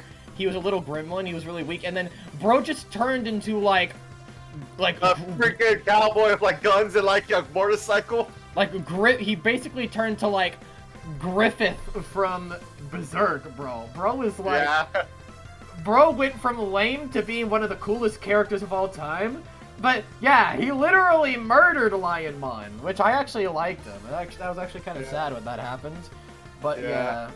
And then it kind of reminds me of, like, some other characters I've written. Oh, you go. You finish. Yeah, and then he was forgiven later. Like, it never happened. Like, dude, you just murdered about 10,000 people. You're forgiven? Sorry. Got a little too Yeah. Yeah, but that reminds me, like, yeah, like, some characters in my series do not get a redemption arc. The only characters that ever get a redemption arc is because she didn't even do anything bad. All she ever did was just steal something, that was it. Which wasn't even a big deal. Yeah, you know how Jason Todd was found? He was trying to take parts from Batman's car. Yeah. So pretty much, like, then again, this character does, you know, join forces. But that also reminded me of Impmon. There is actually this character. There are actually these characters. I did mention them to you once. The Brutes, which are just like your average school bullies. But like then again, over time in this series, they become less intimidating and more of just like a joke. And well, by season 4, they're fucking scary as hell because they went through like a mutation process with Tex, and well, they're freaking like demonic, like demons of power suits that can probably rip and tear into your flesh and, well, literally murder their own parents. I told you about that. Yeah. Yeah, that's ironic. They were just like a joke, but now all of a sudden they're intimidated in season 4. Bro, every time you describe one of these stories of yours, I just have to take a deep breath or something afterwards. Like, Is it like too? Is it like too dark? like, have you ever seen that SpongeBob meme of like him like putting his hand across the wall of something and he's like, Oh yeah, I taking know that. taking I know it like that one. taking like a deep exhale, like woof. Like that's me. Yeah. That's me every time. It's like, is it too insane or what? No, it just catches me off guard because you come off as such a nice guy and then you write this kind of stuff and I'm like, oof. Oh, okay, that was something. Yeah. I don't know. I've just watched like a lot of things, and I've watched also a lot of internet critics on how to make like a good story, and of course I've learned how to make a good story through well, English class. Of course, I took a lot of English classes. So I don't know. I guess I'm just used to making stories. Alright. I'm trying to make like a spear pose for Jay, but I just don't exactly. Yulezua. I don't If exactly. I'm pronouncing your name right. Yeah. How do you pronounce your name? Sir Yaluzal, but you can call me by my name Zane. Yeah. Zane, the one you were describing Digimon Tamers. Just wanted to say hi for a sec. Like your work a lot, sir. TV appears. Mr. Puzzles. Hello there, Mr. Puzzles. Hello, Overlord MGC. Hi, for a sec. I like your work a lot. Thank you. I'm a fan of you. I appreciate You it. remind me of a mix of joy and text for some reason. Just saying. Characters of mine. You're Impmon, remember? You played in the lake with us. Impmon. It's nothing but a bad memory! Yeah. Man, I actually want to watch Digimon all over I again. actually want to watch the show now that I'm talking about it. I kind of miss it. I haven't seen that show like in years. Like it's been like probably like 10 years by this point. If Digimon ever comes back, it's definitely going to be a reboot like they always do. Yeah. It's not going to be the same. Yeah. That reminds me, you want actually there's another reason why I also am used to making dark stories as well, is because as a kid I actually grew up with a very lot of dark stuff. Like the Nightmare. You wanna know what? No, you wanna know what I grew up watching at the age of 2 years old? What? Happy Tree Friends. Oh, okay. You heard of it, right? No. It is not a is kid. Is it the one where is it the one where those cartoon characters brutally kill each other? Yeah, they end up brutally killing themselves. Yeah. Yeah. Okay. So the cute little animal critters. I watched that at the age of 2 years old, and my babysitter would put it on for me. Another thing I also grew up watching at the young age was Hellsing, which was an anime at the age of 4 years old. Oh. What? Bro, that was awesome. Hellsing Ultimate, killer show. I grew up with the original. Have you ever seen Hellsing Ultimate? I recently did, and I actually am impressed with the animation and brutal intensity. It was so good. Hellsing Ultimate is so good. I mean, while I'm saying this while I'm a freaking Christian, but like, bro, I just love that show. Fair point. I am one too. But yeah, I did enjoy it. I can tell there were some differences and some similarities to the original and the old one. Oh yeah, no, because the original was made before the manga was finished. I know that. So Incognito just does not... It was actually a part of the comics. He was never a part of it. Incognito was never part of the thing. He was just made up on the spot. Yeah, he looked like a bootleg Frieza from Dragon Ball. Yeah, bro was so lame compared to what they actually went with. Like, Then again, I was kind of a little bit let down in the remake with, because the villain were just, Nazi vampires, because, I don't know, maybe Call of Duty already thought of the idea, probably, of Nazi zombies. Not every villain needs to, like, power up and have, like, an awesome final fight. If anything, young Walter filled in those shoes. The fat guy, don't remember his name. The Major. The Major. Yeah, he was a good, he was so good because everything that he wanted to happen did end up happening. He got what he wanted. Yeah. And he didn't even have to lift a finger. Yep. You want me to tell you all the motives of all the main villains in my series? There's 5 main villains, if you want to know what their motives are, and 5 seasons. 5 villains. Well, actually, no. The 5 main villains are actually introduced in every season, and they all get their own episode. Like, they all are a part of the series. Like, there are other events going on as well, but they're there once in a while just to get their own episode and what their own stories going on in there. But Yeah. let's say there are 5 main villains. The first one would be Ben Wilson, which is a British mafia boss, and of course, of course, Ben's family kind of transcends through a lot of Britain history, especially with Jack the Ripper. They have like some similarities of like, you know, what the Wilson family has done over the years, and well, their recent leader, Ben Wilson, is kind of you may think of him as just a joke because he's not really tall. He's actually 4'11". Yeah, I'm being honest. He's a small guy. But here's the thing. Even though he's small, he can actually be pretty scary and intimidating. Because, again, a lot of people will make jokes about him being so small, but, like, he will actually laugh at your joke, but then again, he could probably say something that may relate to you dying in the next 5 seconds. Yo, Rimsey Rakin, with the $2. Thank you. It's nice. Put Mr. Frog with blood on him. Mr. Frog? Okay, who's Mr. Frog? Who's Mr. Frog? Mr. Frog. Mr. Frog. Nah, I never heard of him. Doesn't ring any bell. Oh, Mr. Frog from Smiling Oh. Friends. Oh, yeah, right. Mr. Frog. Smiley Friends. Ah, that show. Mr. Frog. Blood. This could work. Alright. I'll just use this. Regarding as I was saying, again with Ben, is that he actually does all these crimes and murders and everything. It's just to prove that, you know, he's not just a small pint-sized boss. He actually wants to prove, like, how much authority and power he has. Then again, what he's done in his past is pretty messed up. Let's just say, like, you know, even when he was younger in his family, he was always abused by his family because of his height. And, well, one night when there's a tradition in his family where they perform, like, these hunt games, and, well... Actually, no joke. In his hunt game, Ben actually won, but the thing is, he broke tradition and he murdered his family. And what he did with them was he had them stuffed and waxed and put on display. And people just think they're just wax figures, but they're not. Well, here's a blood Mr. Frog. Sorry about that. I'll put him like right here. Thank you for the $2. It means a lot. The pleasure, Mr. Frog. A pleasure, Mr. Frog. From Smiling Friends. Ah, fuck my butt!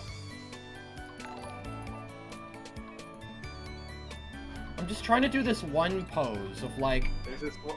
I don't think it works for this angle, though. Cat on my bed. Kitty.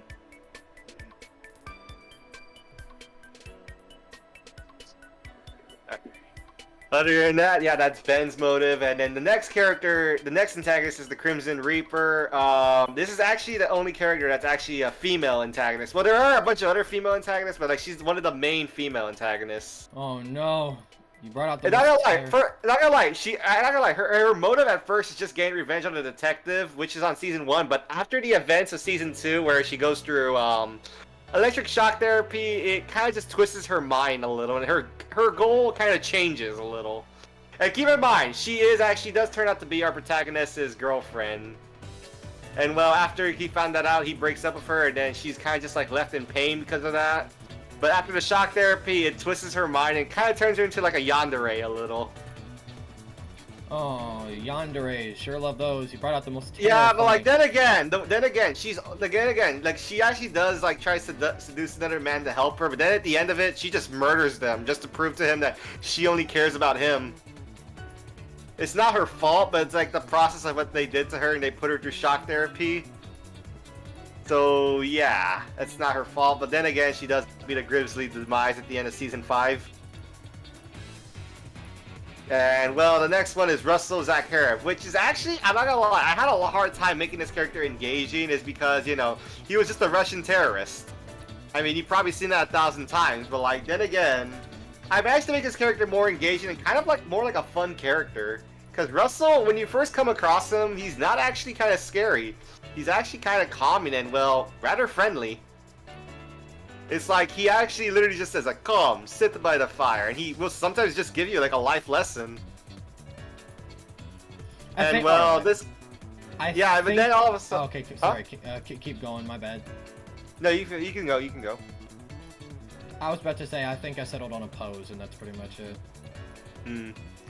I was say with Russell, like again, his story was he was actually like a young soldier in war, but apparently he was actually kind of traumatized by the war. But apparently at the end of the war, he was kidnapped by the Americans and imprisoned in a brick room for 4 years before potentially breaking out. And you're probably wondering how he broke out is that he used his own bare head and hands. Someone in chatted like JX Male J. I actually kind of like that idea because I kind of see them as Loki. Yeah, I can see that working. I kind of see them as Loki and Miss Loki, but Yeah. I just don't think it would work. I'm not actually putting it in the story because it would just not, it wouldn't fit. Especially since the two don't like each other in this version. And he actually and Male J actually does have a lot of good reason for why like Jay is so easy to piss him off. Yeah. Fair point. He's basically. I'm trying to figure that character out as well. Yeah, because, okay, Male J, he's literally a mixture of, like, Jax and Adam from Has Been Hotel. He's literally a mixture of pretty much those two.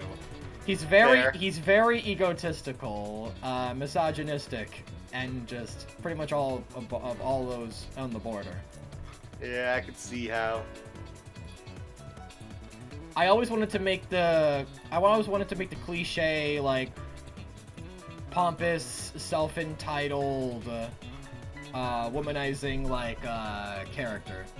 I always wanted to do that, but I never knew where I could go to make that kind of thing work. I feel like Male J does. I think he fits the role. After all, on his concept sheet from the official source, he literally just flips you off. So, like, this guy's perfect. Adam's one of the best characters in Has Been Hotel. Yeah, bro, I love him. I love those characters. Selfish characters are the best. Fair. Jax is literally the only thing I like about Digital Circus, for real. Like, everyone's been talking about him, I know. Like, Digital Circus is okay. Jax I just is like never the only. expected it to be so big. Jax is like the only thing I actually really like about it. Everyone else, though, is kind of That's cool. Jax is the only justification. By the way, I am gonna be bitter when I'm watching the Murder Drones finale. I'm actually going to be bitter when I stream this reaction, and I'm probably going to I'm probably gonna lose my shit, dude. I know, you were upset. You were upset. I get it, because... Alright, because, okay, but here's the thing, though. The reason why. I actually have fair justification. Because here's the thing. I was around since the beginning. I saw the pilot. Yeah. I got hooked. And for almost 2 years, they talked about the concept of seasons. For almost over 2 years. And even after episode 6... 3/4 in, they made a season 1 post. After 3/4 in, you should have had the whole thing thought out by then. Like, here's the thing. If they never talked about seasons, and if it would actually be the end here, like, if they never talked about seasons, I'd be fine. I'd be chill. I'd be okay. Because it's petty to be mad over something that you were never promised to in the first place. But you don't hype up a fan base for almost 2 years for something just to hit us with a surprise middle finger at the very end. Why is it not possible? It's just not. Why isn't, you piece of shit? Sorry, that's American Psycho. That's how I feel right now. No, because here's the thing. They could have all avoided this if they just posted after episode 7, being like, "Hey guys, we changed plans." It's just one little post. That's all they needed to do. They couldn't just release episode 7. After that, they couldn't just get off their ass and address these past posts about season 1 being like, "Hey guys, we've changed plans," all that. No, they decided to drop the bombshell 20 days before the very end. Are you serious? Okay, I'm sorry. Okay, calm down. Calm down. I'm sorry. Hey, listen. I'm sorry. I'm sorry. I'm sorry. I'm sorry. I'm sorry. I'm sorry. I'm sorry. I'm sorry. I'm sorry. I'm sorry. I'm sorry. I'm sorry. I just, like, dude, when I found out this news while I was at work, I was getting so heated. I was, like, clenching fists and everything. Because this is not how you message a community full of kind people. This is not how you message something like this. Because the Murder Drones community is filled with amazing and kind people, and they deserve better messaging. This messaging was shit. I know. It's like that recent incident with Mr. Beast. It's just awful. I know. I get ya. But listen. I'm gonna be bitter about this for the rest of my life, by the way. I'm gonna be like 87 on my deathbed, and then at the back of my head, it's still gonna be saying, that's just one post. Just one little post. It's all they had to do. It's all they had to do for me to be fine right now. And it makes me so mad because it was so easy. It just makes me so mad because it was so easy. Okay. I'm just, calm down. Okay. Listen, can you hear me? Read my lips. Alright. At least you get to make like an alternate ending for yourself. One that will satisfy a bit of most of the fan base and you as well. Yes, right? that's literally. And I'm happy to be editing that for you. All right. Alright, yes, okay. Okay. Yes, that's a fair point. Jesus, you sound like me when I freaking like I'm at a party sometimes. Whenever I just drink too much Coke. It's just that it's literally just, oh gosh. I get you. I get you. Yeah, it's just literally not cool what they did, and they expect. They could have just said they changed plans after episode 7, but they just completely disappoint everybody out of nowhere before the end of episode 8. That's all they had to do. To just say. Hey, there was like, I will admit, the only thing I ever got signs of like, them not making another season was because a while back ago they were talking about this video about the upcoming shows they were making. It showed Murder Drones from 2022 and around that time, but like. As the time went on, I noticed that, there was never, after that, there was like the other shows that were coming up, but none of them said Murder Drones, season 2. It's just, there's like a timeline. It's just so weird and so pathetic how they handled it. I actually think the way they handled this season dilemma was pathetic. Because the moment they decided that they were not going to do a season 2, they should have told us right off the bat. Right then and there. I know. Right then and there.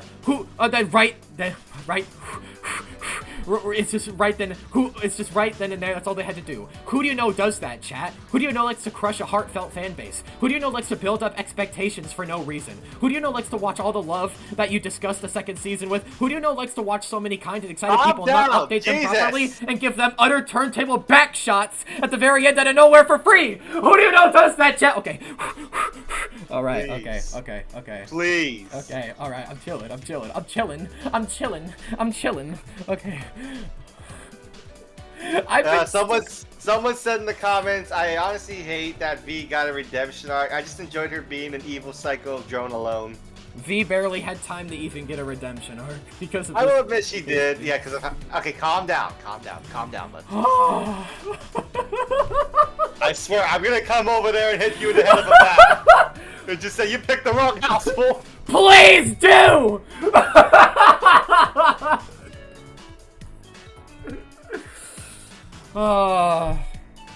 It just sucks because they expect. Here's the thing. I know exactly how it's gonna happen when I stream episode 8.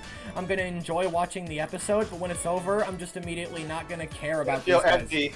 I'm immediately exactly. I'm legit. I just feel so empty. I feel so empty because, and it's their fault. I wish they would have paid more attention to this. They just completely act like their past tweets didn't exist, and it pisses me off. It gets to me. I've never been this mad in my life. I've never been this mad in my life. Even security breach didn't hit me as hard as this. I know. Like, what's actually ironic is that when I first was in the Murder Drones fan base, I was kind of mad. Like, I was wondering, like, I thought N and V would get together or something, It did kind of piss me off a little, but then I just learned to live with it. So as of now, you just gotta learn to live with this too. I don't think I'm ever gonna be this mad over something again in my life ever. I know. What would your girlfriend say? I don't want to tell her. I don't want to tell her the news because I've been hyping her up about season 2 because of these tweets. They made They made a season 1 post November of 2023. That is not that long ago at all. After 3 quarters in, you'd think if someone would do that, it'd be certain at that point. Yeah.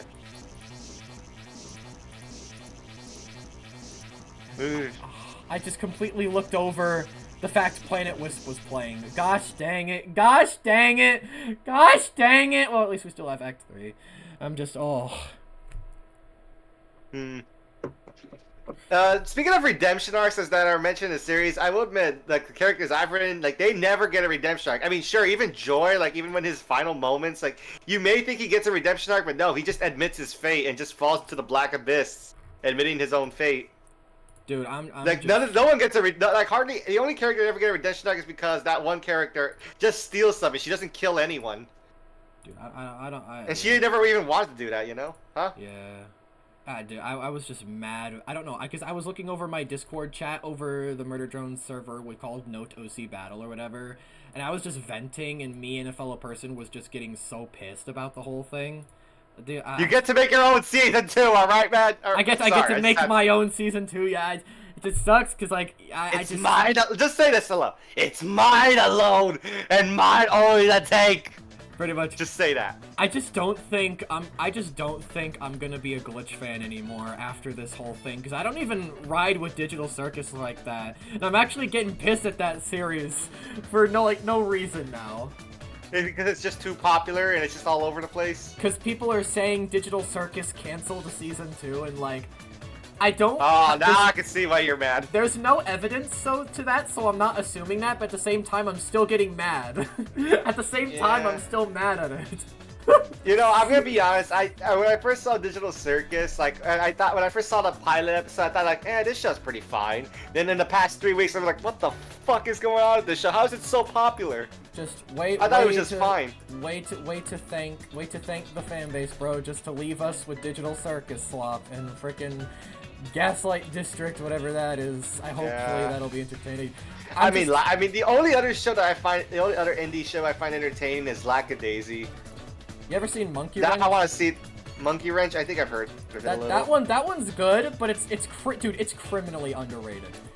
It's like the animation. It's fully animated and everything. It's good, and they actually are struggling financially, even though it's. Have you ever heard of Ramshackle? Yes, I've watched it. I wasn't too into it, to be honest.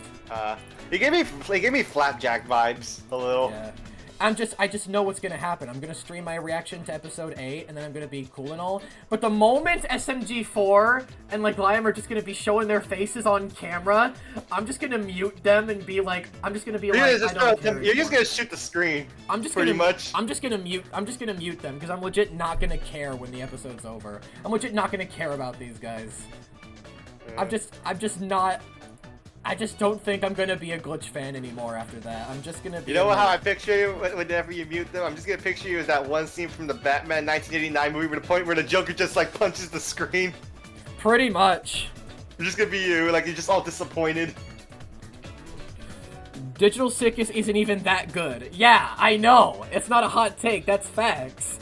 I just don't know why it's everywhere. And I'm not gonna lie, even when I went to Mexico recently, I just saw like plushes there, like bootlegs, and I was just like, why are these even here? Well, yeah, 300 million views will do that to something. Yeah, I know. Like, and you know what's also... sorry, you finished? I think I know why it got all those views, because it has those kid-friendly attires. It has those kid-friendly vibes. Like, it looks like something out of Baby Shark, so that way kids are gonna just immediately click on it without thought process. Yeah.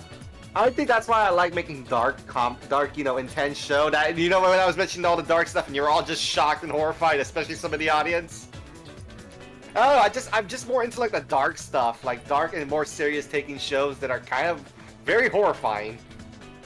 I just don't know why season 2 is so much to ask, bro. Because, like, Meta Runner got 3 seasons. Oh, fair. No, I'm not going to talk about that again because that just pissed me off. Saying that alone just pissed me off. But, calm down, dude. Calm down.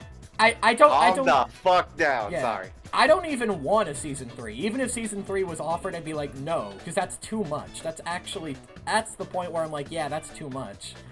don't drag it on. But like, I don't think season 2 would be dragging it on, bro. It's been just, it hasn't even been. It hasn't been that long, dude. I don't think it's been around long enough, bro. I just don't think that. I don't think that at all. I think Murder Drones is heavily there's a post on short-lived. Reddit that says Glitch Y. Here at Glitch N, we're going to be having a month-long Murder Jones event. To I know celebrate it, the I know finale. it, I know That it, episode. I know Here's it. what's I going know, on. All I blog know. posts to focus on Murder Jones behind the scenes content. I know. And our contest as also Saburo. An event I focused know! on I taking know! I and the know! the angles you wouldn't normally see. Murder Jones pilot to finale watch party community game night. Happy Murder Jones month. Check it. glitchn.com. I know, and I don't care. Piss off. I literally do not care anymore. Okay. You know what's actually kind of sad? That there was actually a series that, like, there was like this teaser. This reminds me of something. The way how you're acting is kind of reminding me of myself when I saw like this teaser back in 2015. It was called the Five Nights at Freddy's series, made by Golden Lane Studio. This video had over got 85 canceled. million views. Yeah, you heard of it? It got canceled after episode 4, yeah. Yeah, I I was like watched really everything. just sad. I was sad because I really wanted to see what would go on. I also was hyped to see that thing, like that Foxy fight scene. The Dracula animatronics were great. Those designs used to scare the hell out of me as a kid. Yeah, I'm watching episode 8 for Murder Drones, not for Glitch, chat. I'm not watching them for Glitch. I don't care anymore. You're watching it just to see how it ends, right? It's like how I'm playing, it's like how I finished Security Breach for Scott for FNAF, not for Steel Wool. I don't, it's like, it's Yeah. just, I don't care about Glitch anymore, chat. If you're asking why aren't you watching the thing, why aren't you watching episode 8 for Glitch? Because I don't care about Glitch anymore, that's why. I just don't care. I just don't care. I had so much love for these guys, but after this, it's just, yeah. The camel's back got broken in like the snap of Thanos' Infinity Gauntlet. I am inevitable. Yeah, and then like my friend sent me this meme of like, because Glitch is definitely gonna get harassed, which I feel bad because you should never harass people. I'm never gonna do that. That's awful. But like, Yeah. but bro sent me a meme of Woody saying like, I know you're getting harassed right now, but just remember you did this to yourself.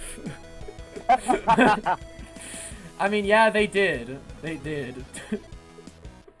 To be fair, they did, but at the same time, like, no. If any of y'all are gonna harass Glitch for this, I have no respect for you. That's just it. You do you. You made your bed, you can lie on it. Pretty much. I'm not gonna harass these guys at all, but I'm definitely gonna be pissy towards them from now on. Yeah. Yeah, I don't know what else I'm gonna watch on Glitch. I mean, I'm gonna be honest. I might still watch Digital Circus, but I probably won't be as entertained as much compared to what Murder Drones used to give me. I'm imagining me still reacting to future episodes of Digital Circus, and I'm just not gonna be in the mood. I'm just gonna be like, because all the soul is sucked out, bro. My soul is sucked out for Glitch. Yeah. A little. I mean, you're not gonna lie. You know what? I grew up with SMG4, of course, people who made Glitch, but I grew up with the OG SMG4, like the 2014, and I used to find that I used to find it so freaking hilarious. I was laughing my ass off as a little kid, but as time went on, I just found the show just not as funny as it used to be. Yeah. Like, it got a little too, Well, to be fair, kiddish, I would say. they got a little. To be fair, they did get a restraining order and all that from Nintendo, I know. so like, it's not really something they can control. So it literally makes no sense to be bitter about that. People are saying it's fake, but like, why would they even fake that in the first place? They obviously. Yeah, I mean, I know a restraining order. They obviously. I don't know how long using- till I get a restraining order. Let's hope that's Sorry not about that. soon. No, it's because, like, I know, like, the stuff I upload on YouTube is a little dark and serious, but, Yeah. like, it's, like, just jeez. You know what was even funny one time? You know, remember I mentioned that comic series, This Nation U? Yeah. They recommended it on YouTube. Bruh! And then they took it off. I was, like, laughing so hard. On because YouTube I'm like, Kids? I wonder You why gotta- they took it off YouTube Kids. You got YouTube Kids while Lizzie and Doll saying, "We will beat your ass," and they just immediately get killed. cut in half. By the way, I that wonder was the why, but funniest it's bit. That was the funniest I bit. That whole... I was like, when I saw it on YouTube Kids and I just saw it the next day, took it off. I just say, I wonder why they took it off YouTube Kids. I wonder why they took it off, huh? I wonder why. Maybe because people. That's because they just saw murder drones. They're like, ooh, that's kid-friendly, kinda. Let's put that on there. And the next day, all kids are traumatized. I just found that hilarious. Like, why would they do that? Because YouTube's bad. Yeah, dumb. They're just dumb. I know. I was like, dude. But yeah, like, What is wrong with you? dude, I'm so bitter, bro. I'm so bitter that I saw Glitch posting Liam's, like, letter saying, like, goodbye, guys, or whatever. I just literally commented, ew, and then hopped off. That sucks. Oh, just test me. Also, hate more on the Amazing Digital Circus fan base than the actual show. I've seen the fan base, and I freaking want to just find those fuckers and just end them. You can't expect God to do everything. We're sorry that we're in it, but we're going, we're sorry that we're ending the show, but we're gonna do a month-long Murder Day, and I'm like, well, guess what, I don't care because I'm upset. Facts! That's literally me! That's literally... Man, I don't care. I don't care. You got... I don't care. I don't care. You built up expectations. It's your fault, guys. It's your fault. Don't build up expectations if you don't have the whole thing planned out. It's just... we're talking common sense here, folks. Yeah. I mean, for my series, I've actually been planning everything out for like 5 years, actually. So yeah, I've actually got quite like a lot of things to plan things out. Exactly. Especially even coming up with other series as well. But those ones are still in early productions. I'm just looking at these past posts, like even like, I'm looking at these like Murder Drones like season 1 posts, and I'm like, what other company does this? Who does this? Who does this? Does what? Who? I was reading the comments. Yeah, who builds up the season? Who talks about Just calm down, dude. Calm down, just please. Who does this for 3/4 of a show and then turntable right round, back shots at the very end last second? Who does this? I don't know. Only Glitch, chat. Only Glitch. Oh gosh. Remember? You know what was actually? Oh, sorry. You finished? You ever heard about Dragon Ball Legends, that one Dragon Ball game? And like, there's this meme where the game does bad updates, and people say, "We hope you continue to enjoy Dragon Ball Legends." And like, that's how I feel like what they're gonna say. That's how I feel like what Glitch is saying at the moment, bro. And I just do not care for these piss ants. Yeah.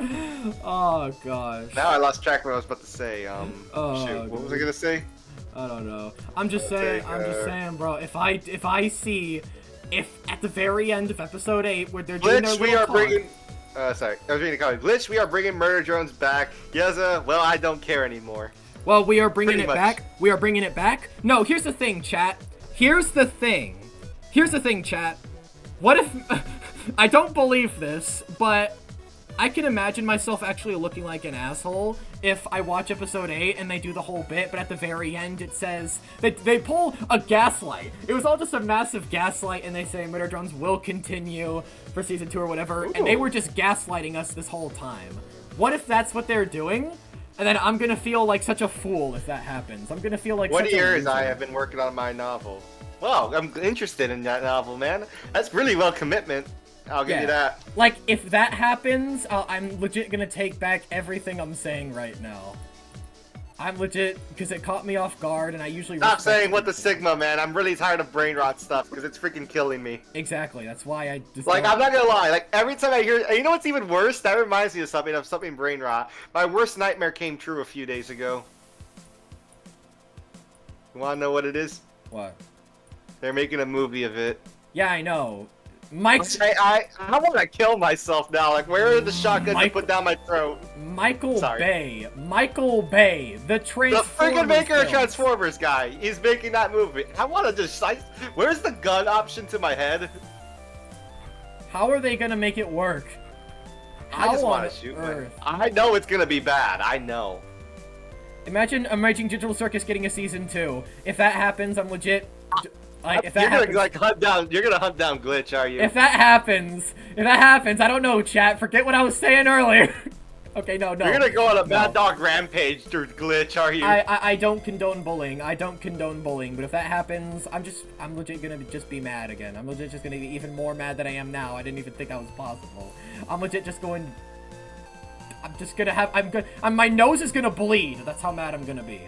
My Jesus. nose is gonna bleed. Didn't Vizzy-Pop do that? Just saying. Oh gosh. I know Vizzy-Pop's been getting a lot of hate. Honestly, you know what's weird enough that this is a bit awkward about speaking about Hell of a Boss. One day I was watching it on my tablet or phone, if I'm correct, and my mom saw it and she was just laughing, and she actually wanted to watch the show. If you think about it, the Amazing Digital Circus helped Murder Drones people watch it, but not into it, and then watch Murder Drones are into it, so it gets. Huh. Oh. Well.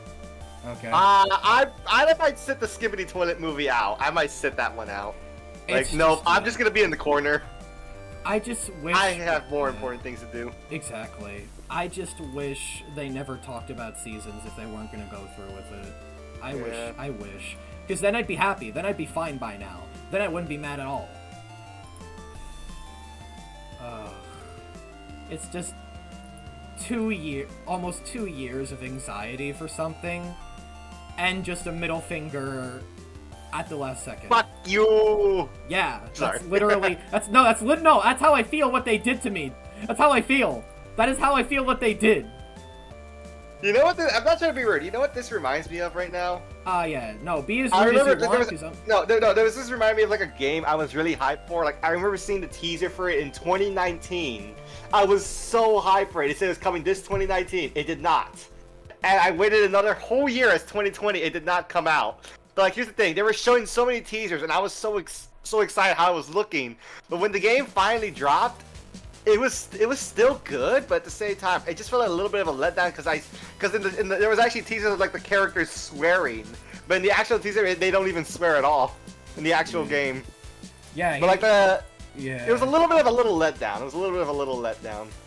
By the way, you don't have to worry about offending me or anything, because I'm being a petty piece of shit right now. So like, I don't care. I don't blind. I don't Okay. care. I don't care anything bad about what people are gonna say about me. I don't care about anything bad they're saying, because they're probably right.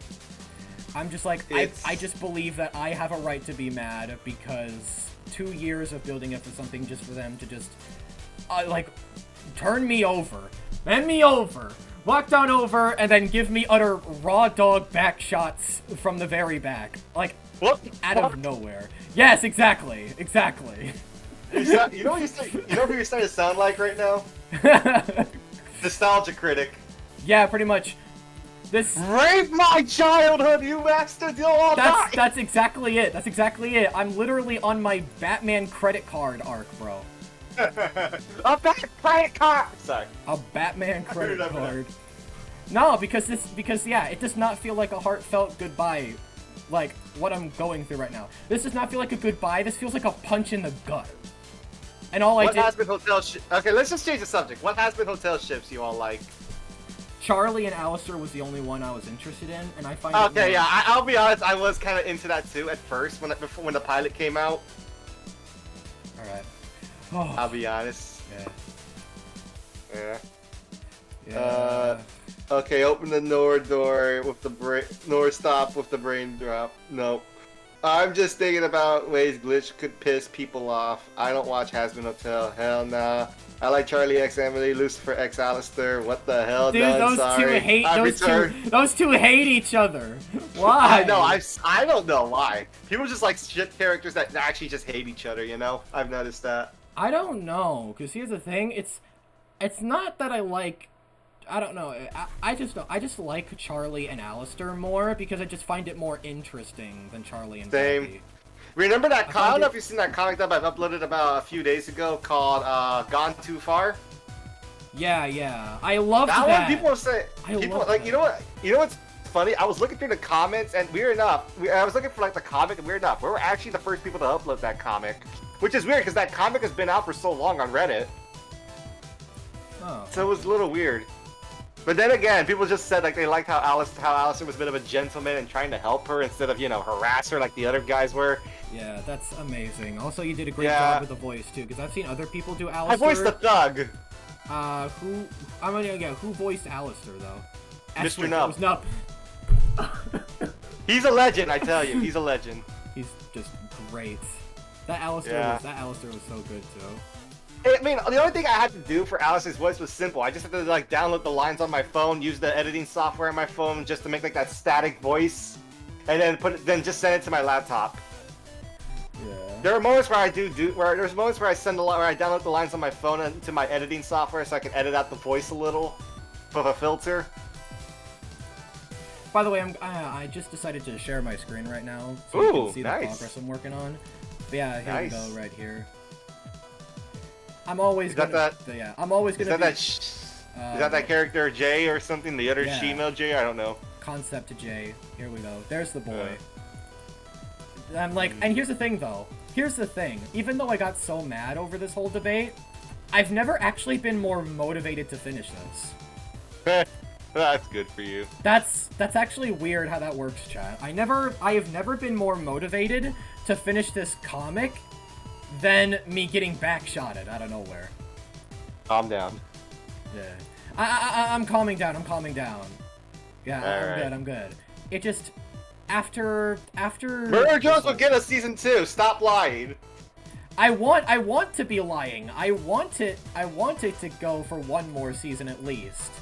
I want to be wrong. I want them to pull the rug under our feet at the very end of that episode. I want them to do that. I want them to troll us. I want them to got us. Because I feel like I'm living in a... Got him!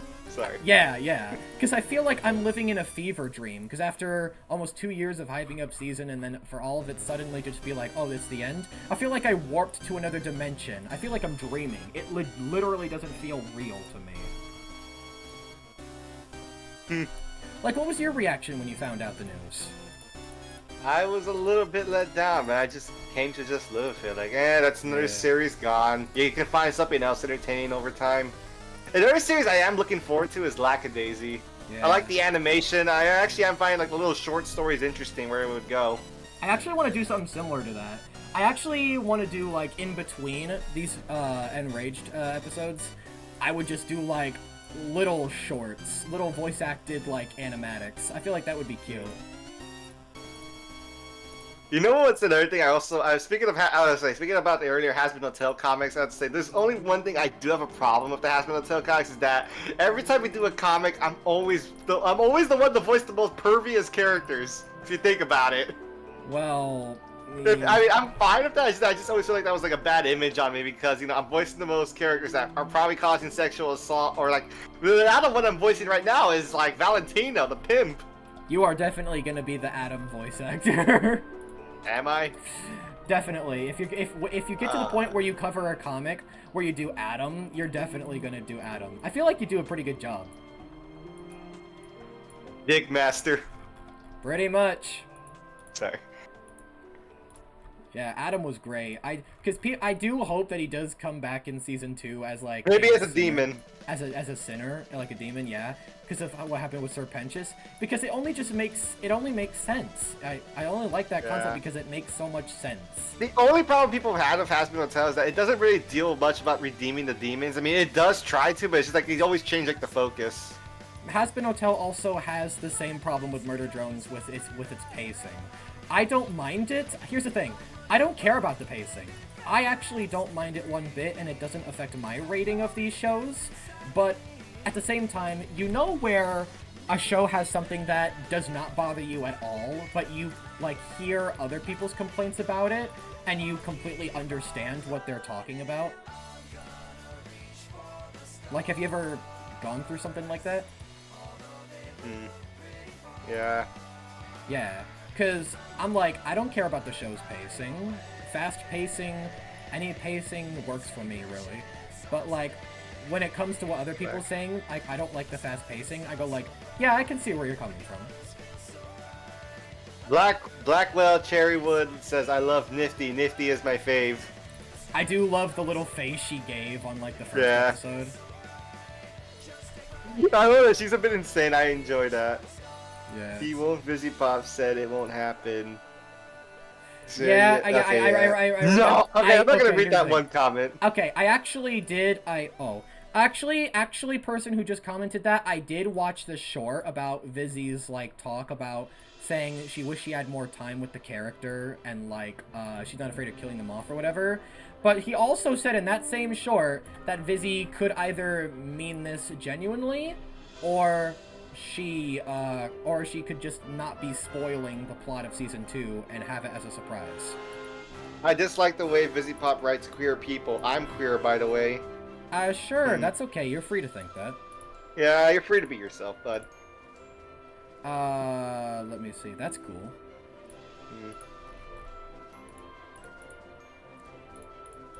I think I know why Hazbin Hotel got a second season is because, you know, again, it's on a bigger platform. You know, it's not just made by a small group of kids. I think Vizzy. It's actually. Yeah. I think Vizzy always planned to like. I think Vizzy always planned to make multiple seasons. Yeah. I mean, I hope the series gets a little bit better over time. Maybe. I don't know, because Hazbin Hotel is. I'm just gonna say it. My friend James did not think it's that good of a show. He does not like it and says it's ass. I kind of see where he's coming from, man. I don't think the writing is very strong, and I do think that the excessive cursing just kind of drags me down, because I like cursing in shows. I don't mind it one bit. But the way it's used in Hazbin Hotel just kind of makes me go, kind of funny. Waffle says, stop talking about you getting back shots, or the internet will draw it, or don't underestimate the internet. Nah, bro. Check my phone? I'll check my phone, Captain I said. Yeah, bro, this is literally a porno with how much back shots I've gotten. That's crazy. By the way, did you learn to draw, or did you learn it yourself? I learned it myself, because when people on Reddit or Twitter ask me for advice on how to get the art style as good as mine, or whatever, I say, like, I never looked up or trained how to do it. I just drew so many times to the point where I was able to develop a style of my own. And my style on here is that I make a cartoon frame, but I do realistic shading with the relief tool. That's my style. Do you have any foreshadowing for season 2 of Hazbin Hotel? I don't know. By the way, I'll be right back. Okay, I'll try keeping the audience. Okay, I don't know. Every time, no matter what happens, becomes popular, weird-ass fans do say anything weird one like hell nah. Any opinions on Hell of a Boss? I hate Stolas. Hell of a Boss is, well, interesting. I mean, honestly, I don't know what to expect from what's to come.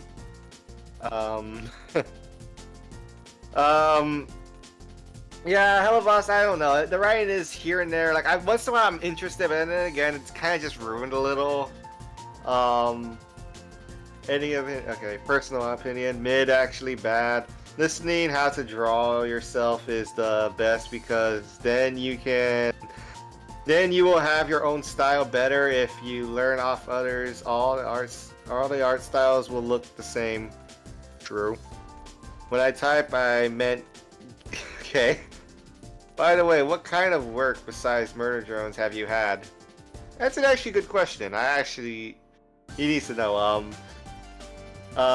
Speaking of fan art earlier, I know I had fan art because I recently made a short of me reviewing it, and I'm not gonna talk about one of the fan arts I got. It's a little personal. It's weird. Again, internet is weird, but you come to accept it. That guy who has yellow hair in a future project.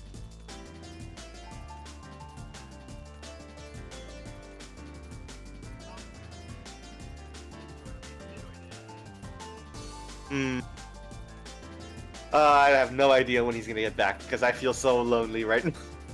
I don't know how to handle a stream. I've never handled a stream. I mean, I'm trying right now. Man, this feels so weird.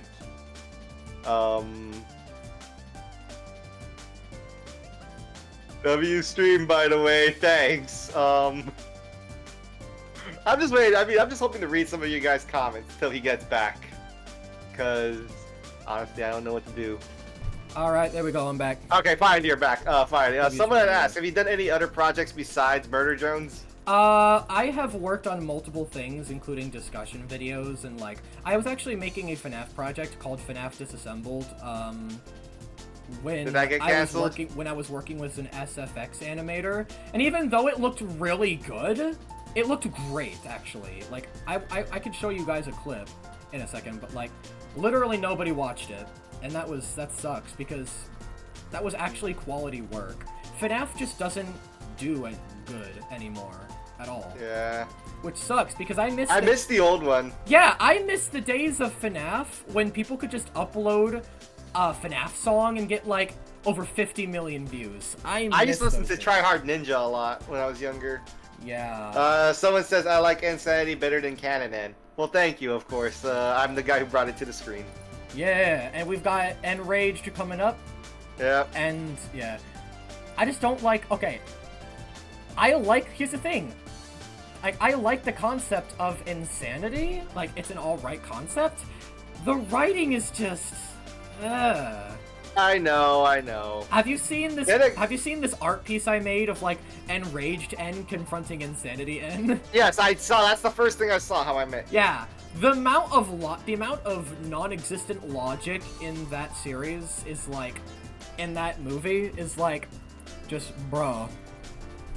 There was like no thought process. Oh, a little ghost shows up in your head, tells you to kill everyone, and you go and do it. You don't even tell anyone about it. You just do it. Like, who does that? Maybe it could be like an alternate version of Sin. We don't know.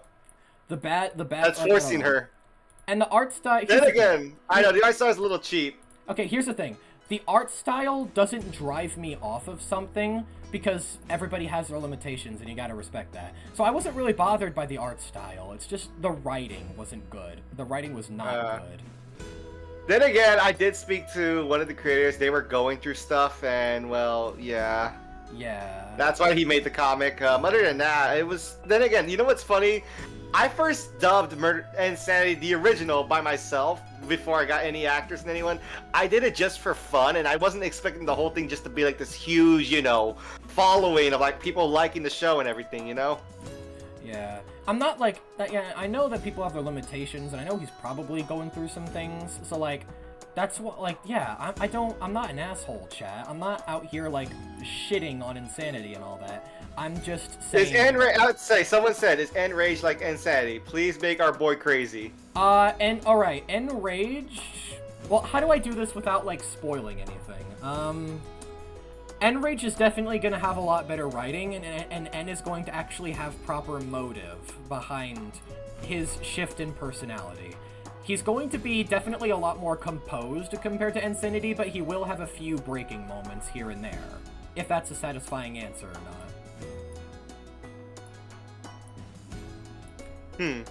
This seems interesting. Let's say, I am thinking of like, I would say, can I ask you something? I don't know if this is like asking too much or like spoiling too much, but like, is in the ending of Enraged, is there gonna be like a fight between Enraged and Sin, or I don't know? I don't know if I. Or do you want to discuss that privately? I don't know if I want to spoil that either, but I understand. I will say that because I know you like horror, Blue Devil Gaming. So, like I said, Enraged horror is not going to be, like, the main focus overall, but it's definitely going to be the main focus of Part 3. And I'm going to be honest, Part 3, I already know it's going to be my most favorite part out of the 5 volumes. I already know Part 3 is going to be my favorite. Part 3 is going to be my absolute favorite. I'm going to love it. I'm going to love Part 3 more than Part 5, even though it's supposed to be the big climax, the big finish of everything, the alternate ending of the show, because I love how much I'm going to have in it.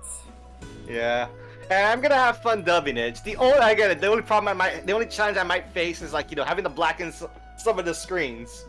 That's the only challenge. Yeah. It might take some time. But still, the little clip I showed you earlier actually took me 2 hours last night. I woke up at 4 in the morning and I just decided to edit that one clip. It only took me 2 hours. For just 2 minutes. I mean, yeah. Enraged, every volume is probably going to be the length of like an actual, I don't know. I don't How know long? I don't know how long Enraged is going to turn If out, it's gonna be because- an hour, I swear to God, it's gonna take us 8 months per part. No, because knowing Insanity took us 8 months to make. Yeah, no. Enraged is not going to have... I mean, if you put all 5 parts together, it's probably going to be the length of a movie, but I don't know. Because here's the thing, I don't know how long it's going to be.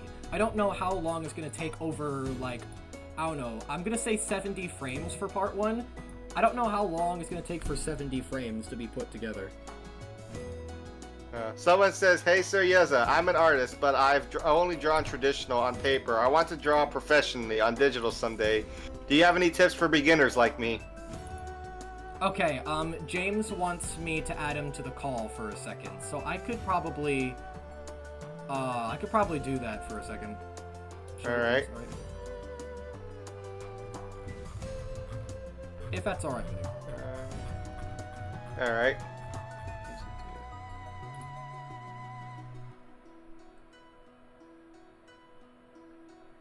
Share your screen. Hello? Share my screen. Hey, what's going on? Share your screen. What's going on, Share, man? share your open this. Open this. This is either fucking massive. No, shit. Go to Discord. Go to Discord. Go to Discord. Fire and okay, ice. all right. Why do I feel like I've heard you? Markiplier. Wait, Chance. wait a minute. Share your phone screen. Okay, damn it! I'll share it soon. I'll share it. Just give me a second. But like, ain't no way. I already know. Open it. Open it. What Visit- is this? Markiplier. All right, now click cloak.brand. That little link right there. Click that cloak.brand near the subscribe button. Oh, that's the collab. I'm confused. That's so that not gonna lie, I'm not gonna lie, that's not very hype, chat. Not gonna lie, that's not very hype. Okay, so it looks like on Markiplier's cloakbrand.com, there's gonna be a Five Nights at Freddy's collaboration with it. Bro, Already that's trolling everybody. that ain't hype, chat. That ain't hype for me. I'm sorry. I don't care. I'm still buying the shirt. That's like whatever. Hmm. I like Markiplier's old FNAF videos, but they're not why I love FNAF. So like, I don't know. Yeah, but for all we know, that's a massive troll. All right. I'm still stalking everyone's Twitter. I'm gonna go back to my little cave. I did not want to do this, chat. I did not want to get a FNAF shirt. I wanted to run around as Freddy Fazbear with a shotgun in my hands. Let me do that, please. Or with a shotgun. For all Exactly. we know, there's multiple collabs. You never know. I'm gonna leave though. All right, take care, man. Okay, take Something care, big bud. happens, I'm calling this. Nice first. meeting you as well. Yeah, man. All right, see ya. Do you think FNAF is dead? No, FNAF is 100% not dead because the FNAF 2 movie is coming next year, and we've got Into the Pit. The game is coming out on the 8th. Yeah. We just had 2 game drops. Also, the Joy of Creation remake. That is my most favorite FNAF fan game. I cannot wait Same to play too. I I cannot, remember the original being scared of it so much. Yeah, I cannot wait Now to the play. remake. I haven't played the demo yet because I haven't found the time because I'm doing this. FNAF movie should have been more 18 plus gory, not gonna lie. Blackwell Cherrywood is that the I actual actually don't script agree. was actually a lot more gorier, but it was actually canceled because again, the fan base and everything, they want to also market it also for kids as too. I actually don't. Here's the thing. I actually do not mind about the rating of the film at all. I mean, the film's still enjoyable, I'll give it that. Oh, by the way, hey Blue Devil, I plan on when this stream is over to just share this clip on like Reddit or Twitter and all that. Are you able to like, I don't know, make some of the frames fade in, like just a handful, or like zoom out at one of those zoom out things at the very end while I'm doing this? If that's too much, then that you don't have to, that's fine. Just ask him. It might be a little too much, but I'm thinking how that would work. For like the video I sent you? Yeah, because they're just like, I don't know, because I figured they would be like quick edits. It's The nothing. fade it out, that might be pretty hard because if there's only one block like filming like it, and it'll probably like, even if I fade it, it's gonna show like the other block on the other side. Okay, then never mind. I know that. I was just asking. Because for me, I use Clipchamp and it's very easy to fade stuff in. Because what I do is I just load an image, I click fade, and then I click a little dial, and then there it goes. That's it. That's all I do. So like, I didn't know if it was harder or easier on other platforms.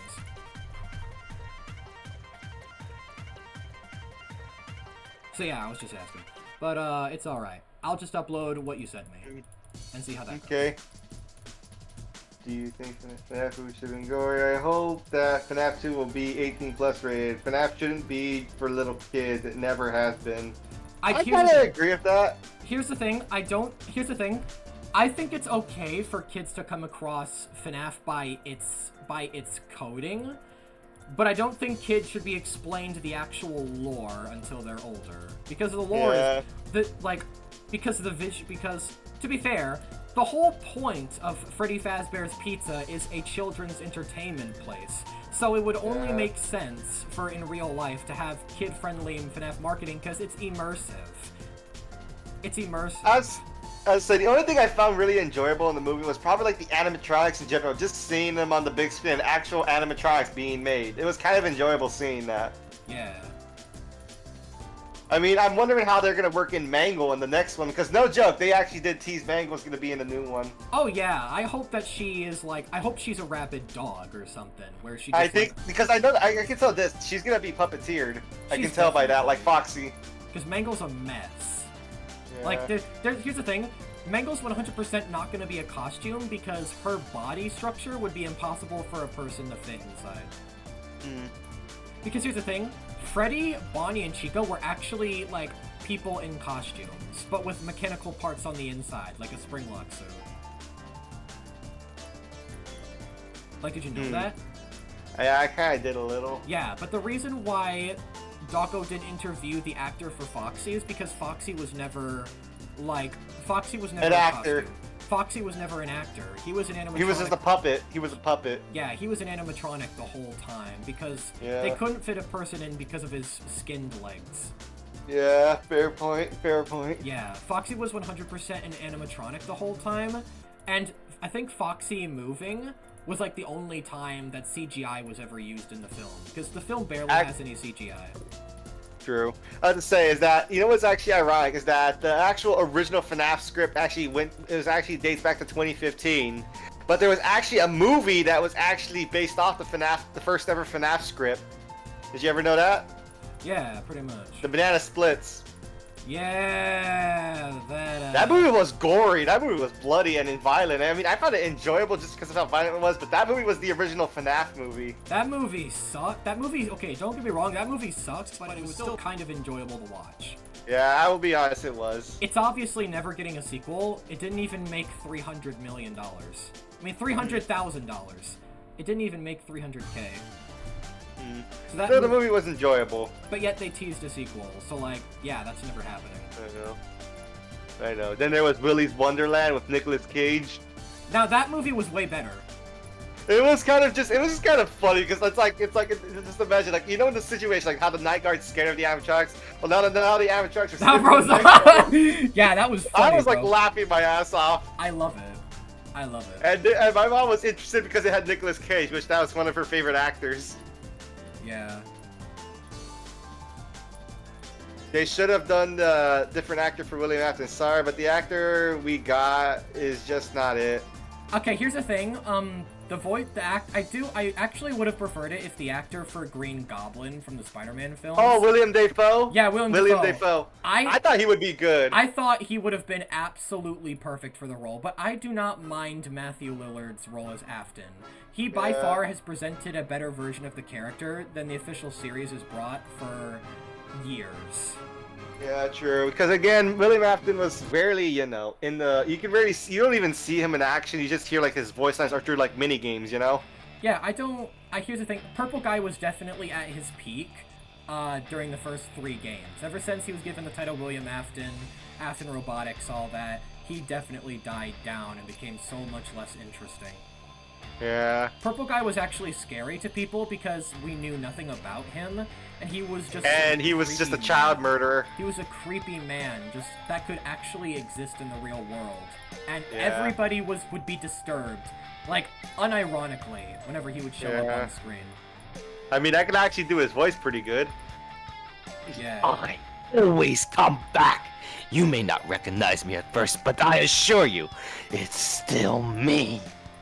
Yeah, that's actually pretty good. I don't mind. I ride with that. But like, I don't know.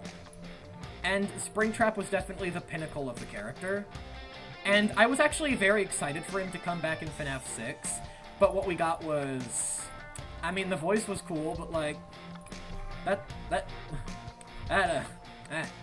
Yeah, his design was a little weird. Here's the He thing. looked like Jimmy Neutron. Exactly. I thought That's not funny. I thought Scraptrap was cool until I actually looked at his design by itself. He looked like Jimmy Neutron. I never noticed how bad the design was until other people pointed it out, and I was like, oh yeah, oh, this design freaking sucks. Yeah, he looks like a bootleg Jimmy Neutron. I'm just being honest, he does.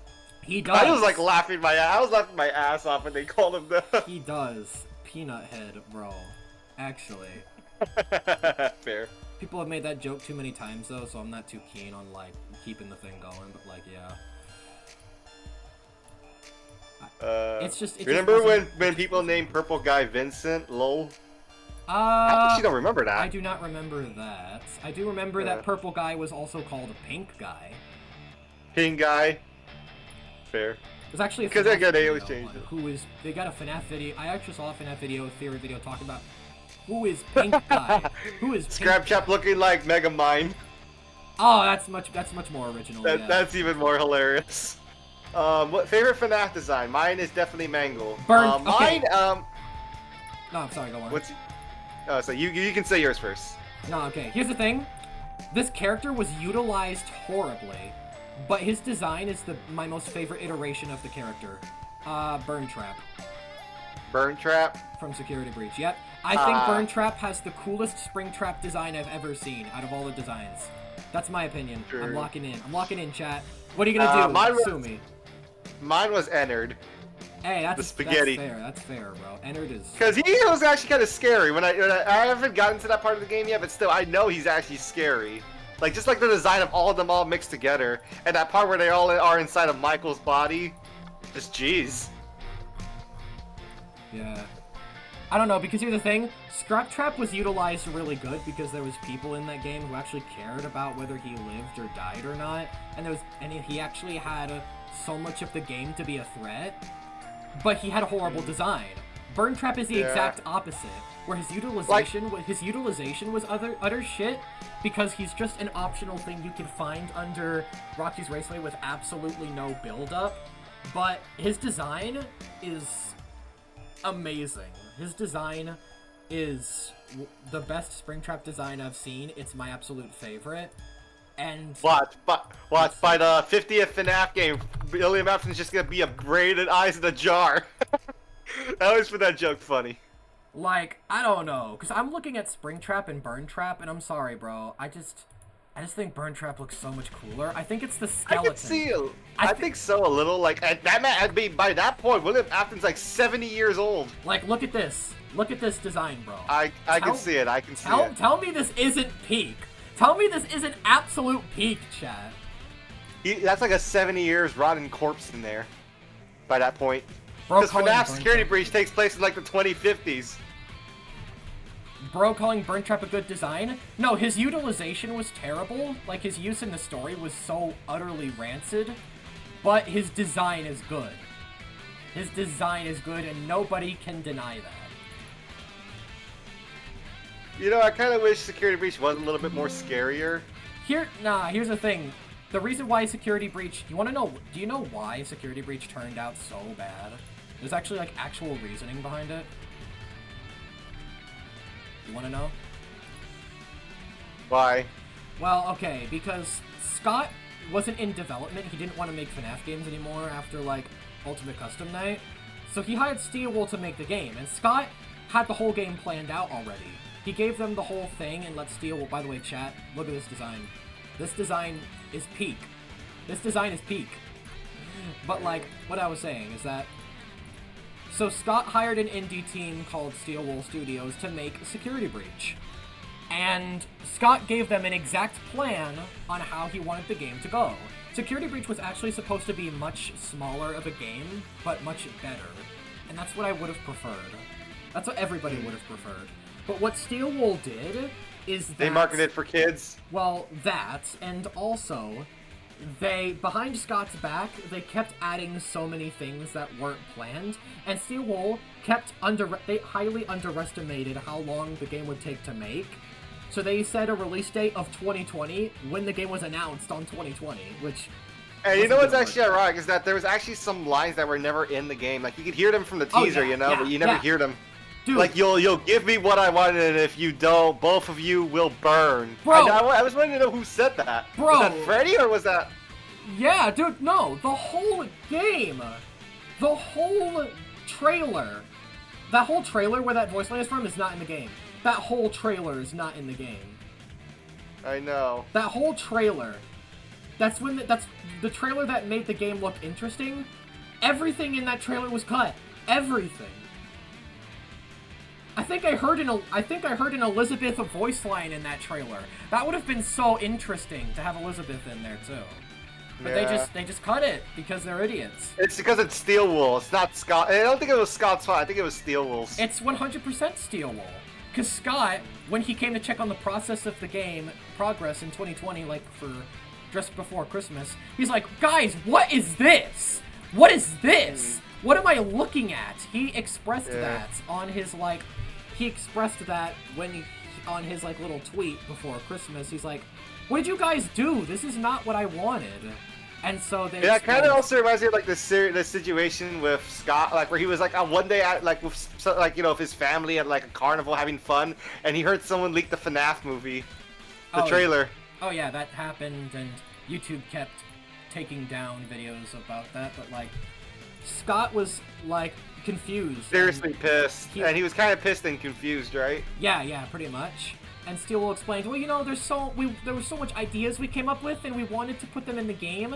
So Scott was like, oh, fine, delay the game. I'll make a post or something.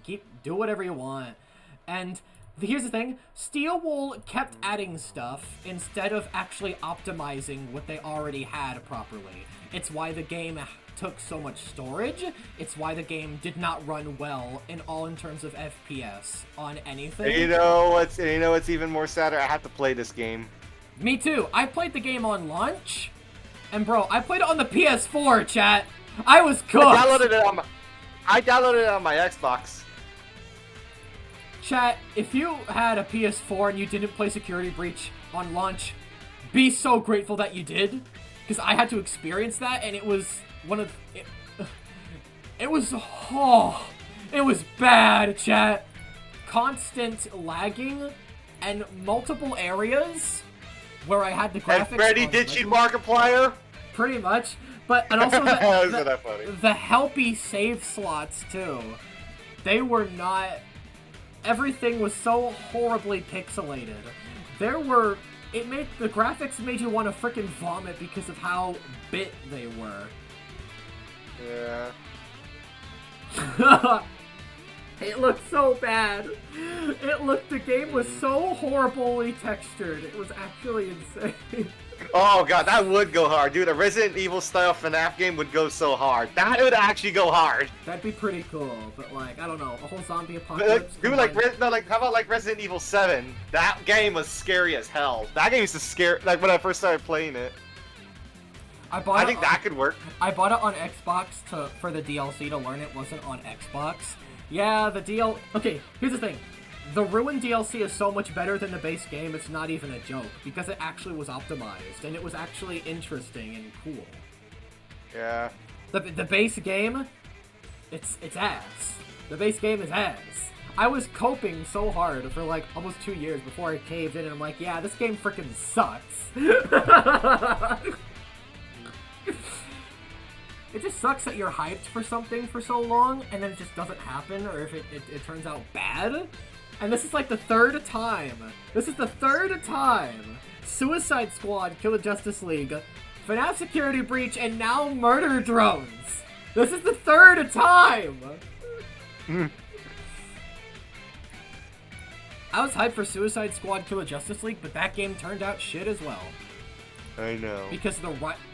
Not because it was writing badly optimized, but the writing was so bad. The writing was so bad, and I've never seen as much plot armor in a story as I ever did in anything. I'm not even that bothered Fair. by plot armor for real, but if there's too much plot armor in something, then it gets stupid. Also, the way the heroes died was not enjoyable. The only one that was enjoyable was Wonder Woman, and she was given, like, an actual death, but the other heroes, they just flopped over and ragdolled the moment they hit 0 HP. And I'm like, wow, great way to You kill all off watch that anime? characters. I believe he said that question a moment ago. We watch one of our childhood animes, and well, yeah. I literally watched the newest episode of My Hero Academia that came out, like, the day before yesterday. That was great. The only anime I've only watched is Hellsing, but that I have watched some other ones over the years, but like I hardly watch it sometimes. Dude, I try to. You should. The only thing that's just awkward, the only anime I've been watching lately is Trigun, and the people told me to get into that. Dude, like, you should check out Attack on Titan because James loves that show, and I love it too. It's great. It's a great series. I probably will. It's just that the thing is, right now I'm trying to also finish another anime. I've finished Death Note like about a year ago. Oh, Death Note. That's good. That's good. That's good. That's good. Yeah, and then now someone's trying to tell me to get into like this old 1998 Western anime called Trigun. I've been watching it. It's actually kind of enjoyable, and like I know like the show can be like a little bit cartoony, but then again, as the series goes on, it gets very serious and deep. CSM is getting a movie and a season 2. What's CSM again? I'm stupid. I'm stupid. I'm wondering that too. What is this? CSM is getting a movie into season 2. Western? Did you like the funny fan art I made? I'll check it out in a second. Wait, what's CSM again, James? I forgot. You want me to search that up right now? I don't know. Probably. BSM. What is Chainsaw Man? What is- Oh, well, I knew. No, Chainsaw Man. My bad. I knew Chainsaw Man was gonna get more though. I knew. I 100% knew that. Chainsaw Man. I believe Black Wheelchair would have recommended that anime to me. Chainsaw Man. By the way, what are your thoughts on this frame right here? Cause like, I don't know. I didn't even know he had a weapon. This is like, oh yeah, this is because you know how like they have like weapons out of their arms. I kind of Yeah. made because Male J's the oldest disassembly drone. I made it to where he actually doesn't have much of retractable stuff, but more about stuff that just comes out of his arms as separate things. So he's got a little spear, and like, I don't know. Do you think I did a good job with using this little action swipe? That actually thing? looks pretty good at the pose. I like it. Yeah, I planned out an entirely different pose, but I can draw that for another thing. What are you gonna have him saying? I don't know, because it's definitely along the lines of just cleaning up the trash or something along that, but I'm trying to word it good. Did you guys know Velma is getting another season? Oh God, no! Fuck that show. No! I'm already about to start pulling. I'm already about to start pulling guns already. Yeah, Velma. Yeah, chat. Velma is getting a season 3, while Murder Drones is only getting 1 season because, you know, Glitch can go fuck themselves. But, like, it's just actually, gosh. Can you stop with that, please? I know you've been on with this for too long. I'm not hung up over it at the moment. I just wanted to make that passing bit. But, like, no, that show sucked, and they literally made Scrappy-Doo. Because here's the thing, people don't like Scrappy-Doo. I actually like Scrappy-Doo. I actually like Scrappy-Doo. He's one of my favorite Scooby-Doo characters. And In the original? Yeah. And then they made him like a monster? They made him like a zombie. I'm like, bro, what the heck is this? There isn't even Scooby yet. You guys haven't even introduced Scooby yet. But they mentioned him, I know that. Yeah, but I don't know. I never gave this show the time of day, ever. I just saw clips on YouTube and I'm like, there's no way this is real. There's no way this is real. There is no way! And then I watched the clip and I'm like, this is the worst show to ever grace humanity. Yep. Ever. This is... It's even like, you know what even sucks? That it actually has like a good art style, but like, it's just bad art in general as well. Yeah, it's got like a Family Guy-esque like art style. I don't know. I kind of like it. Is Family Guy an accurate word? Because it's obviously not. It's obviously not the specific art style in terms of the designs of the characters, but like, I don't know, the shape of the characters are just screaming Family Guy to me for no reason. Yeah. Hey Lois, I'm turning you into a marketable plushie. Hey Lois, I'm in Fortnite now. Oh no! I did that. I was so confused with that. That actually happened. I know, and I'm actually pissed. I actually kind of like it. I like playing. I'm as not Buck trying to be Peter rude. Griffin. I'm not trying to be rude. I never got into Fortnite. And I'm sorry that I never did. It's not my fault. It's kind of just, I would kind of blame my 5th grade friends. It's that when Fortnite first came to be, it was just everywhere, and no one wouldn't stop talking about it. It even came to the point where it literally ruined the whole school field trip for us, that we were actually going somewhere fun. Fortnite was just too popular at the time, and everybody would not shut up about it. And they still don't shut up about it today.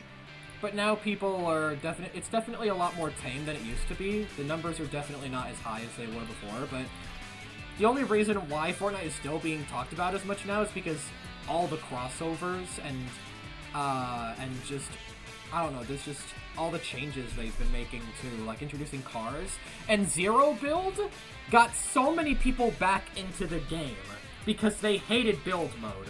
I hate build mode. I don't like it. That's stealing from Minecraft. No, it's not that. It's just that I just don't think it's fun, because imagine you're just an average builder and you're at the last 2 people, and then the last person like spams a castle, and like you know who's gonna win.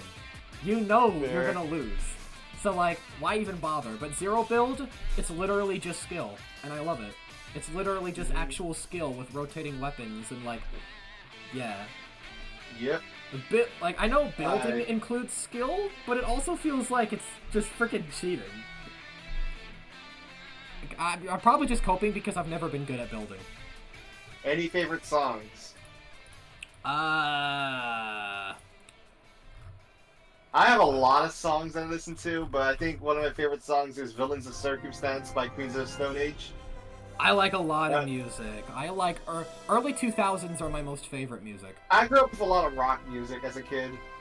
I'm gonna go early 2000s. Early 2000s was the best music, because music producing nowadays is just not as good. I mean, sometimes it could be like with like, you know, not like I'm not talking about the rap songs. I mean, I'll be honest, I'm not into like modern rap because it just speaks too fast and it just says the most, you know, basic things you could probably just hear from modern rap.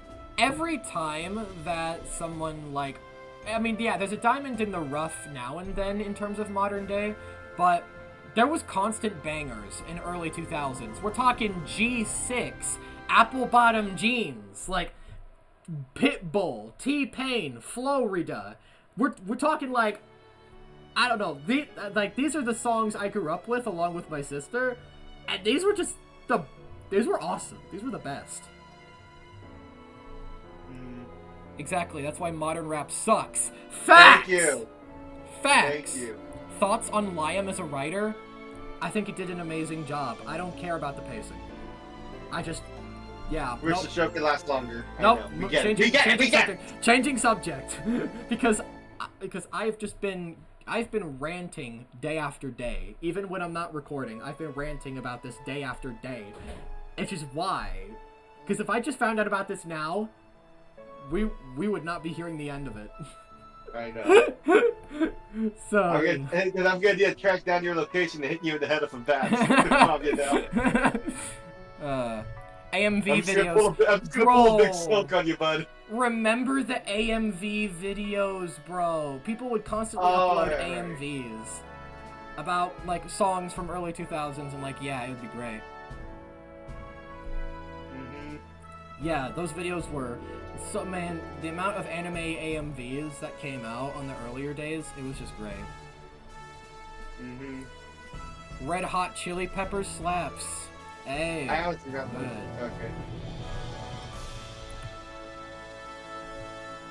There's this cat on my foot right now.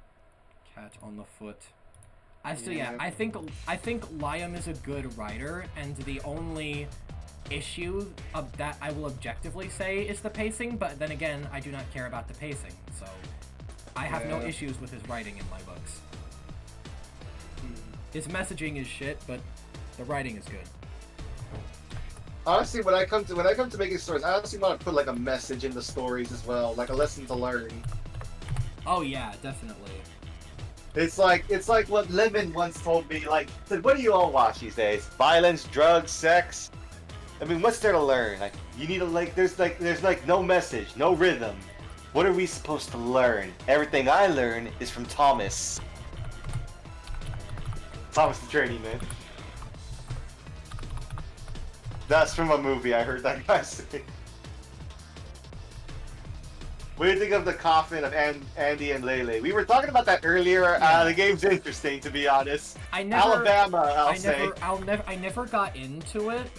I never played it or anything, but I did hear about it, and I watched like Nutstaku's like reaction to like the deep dive into that game, and I don't think there was anything directly incestful in there, but there were some like bits leading there, and I think people just blew it out of proportion. That is what I believe. You know, Class of 09?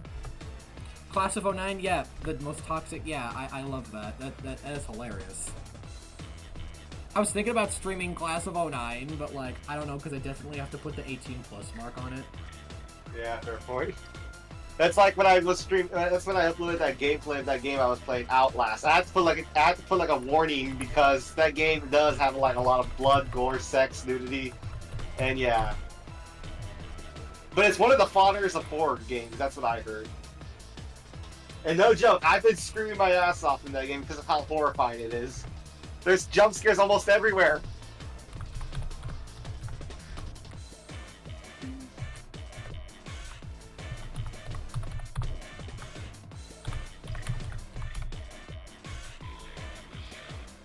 I admit, I am getting into Outlast. I want to also play Outlast Trials maybe one day. I heard that game's really fun. It's an online version of Outlast, but it's pretty fun, I've heard. Outlast is based on a true story. Okay, that's interesting and pretty dark and morbid.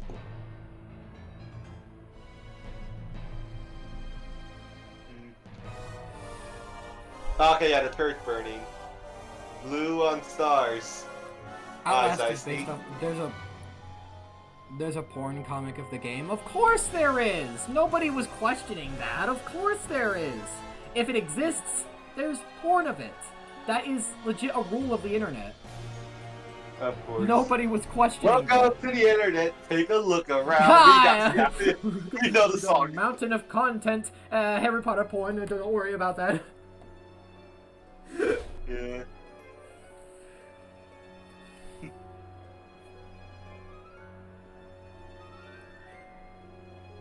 But yeah. Zeesty, who's that? Zeisty. Zeisty. Yeah, remember I mentioned that person earlier about the one who I dubbed She's Gone, and well, that one of that amalgamation of N and Uzi together? Yeah. That's her. She's the Oh. author of those comics. She's the creator. Oh, hi Zesty, how you doing? You cooked with your comic. Yeah, you did a great job. You cooked. It was pretty cool.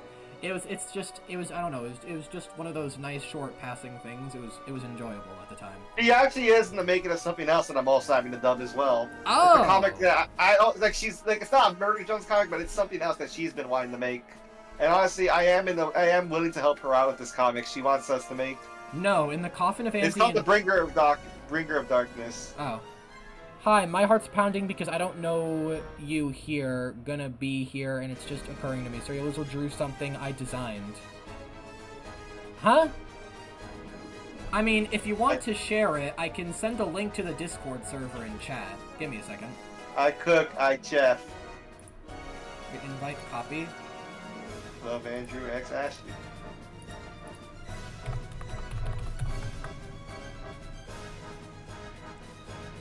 A logo for my FNAF game. Here's the thing, I can send a link to the... I was actually, okay, speaking of, and speaking of, like, Andy and Lele and the whole incest situation, I don't know why, but over time, when I was drawing Lizzie and Thad together, I ended up shipping the two, and, like, which is weird because I've never shipped characters in my life before that, because I always thought it was kind of but when I saw these two, I was like, yes, for some reason. And people were talking about them being siblings? but nobody talks about it unless somebody brings it up initially, so I'm like, what is going on? So then I looked at this, like, Wikipedia thing and it says that, but then somebody replied with, oh, they're actually not. Glitch In confirms this, saying they were roommates in terms of a meme, meaning that they were, like, a couple. So, like, oh, that's cool. I feel like a relief, but, like, I'm just saying that. Siblings, siblings, siblings. This is my brother. This We are is my siblings sister. and we love We are each siblings and we other. love each other. Everything we own, we always share. The simplicity of our sibling dad. Yeah, I know. I know the damn song. Yeah, I'm just saying, chat, that we did, like, dodge a bullet there. We dodged a bullet. That could have very easily gone bad. I don't know, I just... Andrew X actually is the GOAT. I mean... I mean, honestly, I'm just thinking of Alabama, Sweet Home Alabama, that dumb a dumb song. song. Jesus. Have Sweet you, Home Alabama. what do you think about episode 8 coming out soon? No, shut up. Anyway, Blue, Yeah. have you ever, like, shipped characters before? By the way, if you want to know my thoughts on episode 8, it's Hazel, rewind the stream, because if I talk about it again, I'm gonna blow a blood vessel. Alright. You're gonna go nostalgia critic on our asses. You're gonna have to click the rewind button, I'm sorry. But, like, Blue Devil, like, have you ever shipped characters that already existed or anything like that? I mean, other than Alistair and Charlie, N and V, and well... Oh yeah, I forgot you said that. Yeah. Yeah, I mean, I'll be honest. Yeah, I love it. Some of them never came to be, but now I'm just living with it. Making a series of your own, or your own thing. I mean, yeah. I don't know whether he's talking to you or me. He's talking to you. Okay. Yeah, I'm legit. Enraged is literally practically a series, because it's gonna be like a 5-part thing. 5 volumes. And, yeah, 5 volumes, 5 parts, same thing. And it's all gonna be dubbed and stuff. So it's gonna be like watching a series rather than reading a comic. Yeah, and I'll be the one happy to dub them all. Yeah, and If there's a character I could voice, I will voice. A back credit card. They had the ball to give him a back credit card. Yep, I know what you're Does talking not compute. Does not compute.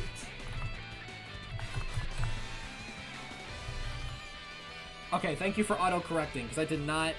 I kind of forgot how to spell presents for a second. I think I'm gonna settle on this. I meant like your own thing. Murder Drones is from someone. Okay. Well, okay, and Murder Drones Enraged is going to be... It's gonna be, kinda... Like, it's not completely my own thing, I completely understand that. But it does have a type of story that I want to tell.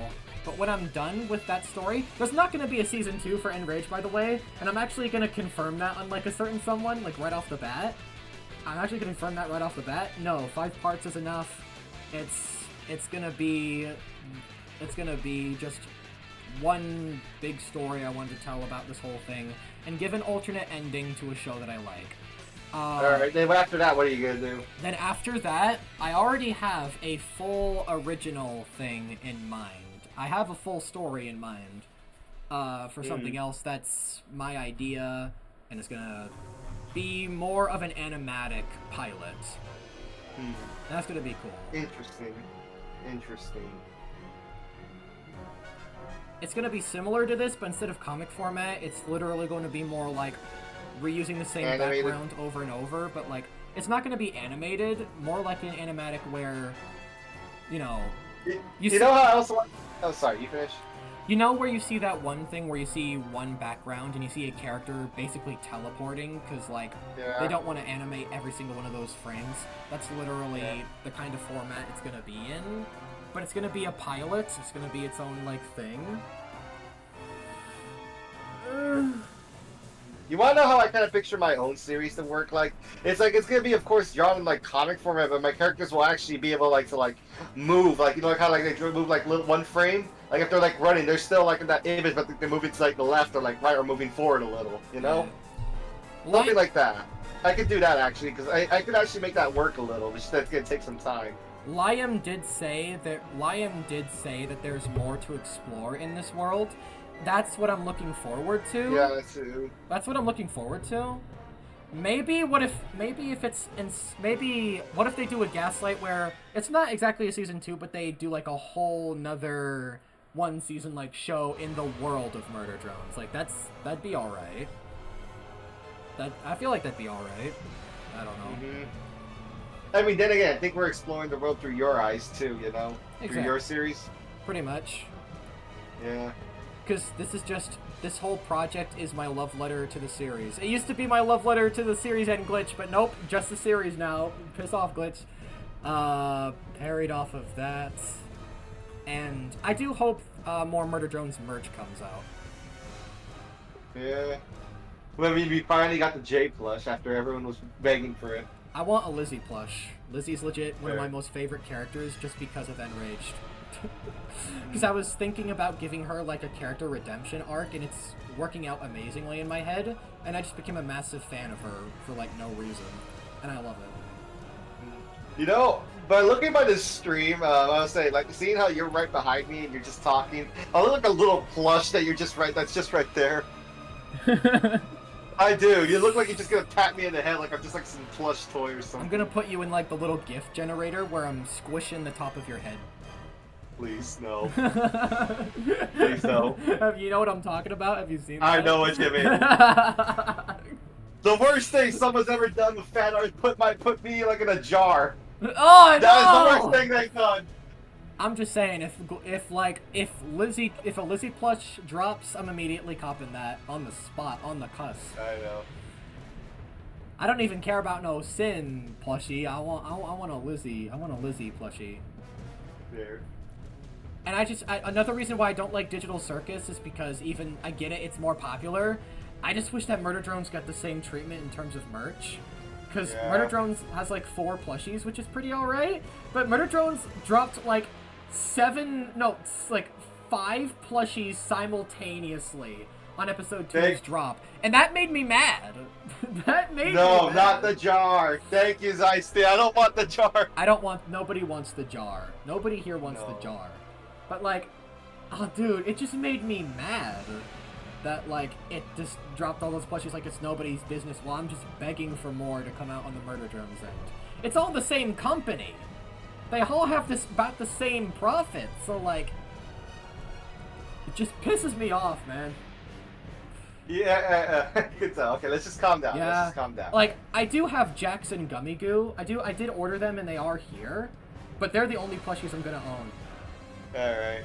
Dude. And I might burn them, depending on what happens on August 23rd. I might burn them. Wow, you're starting to sound like me with my old Joy plush. And no, I'm not joking. I did make a plush of one of my characters. Yeah. I actually went creative. I actually went like creative. I just was like, you know what I actually did? I used like this old plush of like my little brothers, and I made it out of my own. Yeah. You know, Boxtown. That's an indie series. Jackson Gummy Goo are literally just chilling on like, I don't know, somewhere on my top bunk. While the J plush, she's literally right next to my PC. She's looking at me right now. Good girl. I have my N plush staring right into my soul right now. Pat, pat, pat, pat. You're one of the best things I own. Pat, pat. And then, oh, did you know that I actually got an Amazon bootleg N plush and I made it a custom Enraged plush? Ooh, I think I heard of that. I think I saw you do that. Oh, I gotta show you. Let me see. I saw it. I think I saw it on Reddit. Yeah, because that took a hot minute to make, and I might redo it since the bootleg N is smaller than regular N for some reason. And then I ordered a J off Amazon, which biggest mistake of my life because they're all bootlegs. I ordered off of Amazon because the one bank I subscribe to, Wood Forest, doesn't work with glitch.com, which, yeah. But then when I found out, oh, I could just do it through PayPal, then like, yeah. Then I figured it out. J&B body pillow. Oh god, that's gonna be a nightmare. That exists. That 100% oh yeah, exists. that's... If one of the hottest, by the way, yes, I'm a V simp. All right, V's freaking hot, but at the same time, like, if something's out, if a hot chick has been out for like 2 years in the world of fiction, Lord only knows what's been made. Fair. One of my first ever drawings for You know, that reminds me of something. I'd say back when I was at school, when they were doing when I was in the news class, you know what they actually said? What they're doing? What? They're making robotic wives. Oh god. I was like, dude, what the fuck? Society, you can't expect God to do everything, but why? Yeah, that's why he's not interfering with anything we do anymore. He's just letting us. He's just letting us decide our afterlives, and that's it. That's kind of like my character Tex in a way, but although he wants to embrace our nature. Yeah. By the way, yeah. Did you know that this art of Enraged right here? This is like the first drawing I did, and this was about. Oh gosh. This was. Have I been working on this for like 3 months? Hold on, how long have I been working? Oh my gosh. What? Wait a minute. Hold on. No. Let me go back a bit. Oh gosh, I got some. I want to go back. Gosh. You know, I'll tell you something. Yeah, but what do you think of that little plushie? I kind of like him. I like him. I like him too. I like the fur. I like the brown fur to the coat. Yeah, I grabbed like a little hedge. You know, like, have you ever seen those little plushies of like a little hedgehog in a mug? Yeah. I'd say question because I'm curious. How did you two get the Enraged dub started? How did that happen? You can tell the story, Blue Devil. I've been talking. Well, I've honestly, been again, I did much. mention it earlier, Zeisty, is that honestly, back when I was still doing Insanity, I was actually searching on Reddit for more Insanity dubs, and I came across like this weird short Insanity of Insanity meets Enraged. I saw it, and I just like, okay, this is interesting. I clicked the person's channel, and well, I saw Enraged from there, and I kept reading about it, and I was really interested in the story and where it was going. So I started taking pages and started editing one clip, and then after that I edited one scene just for like a little teaser. Then I uploaded it on Reddit to Sir Yezua's channel page on Reddit, and then he saw it and he was impressed by the way it was done.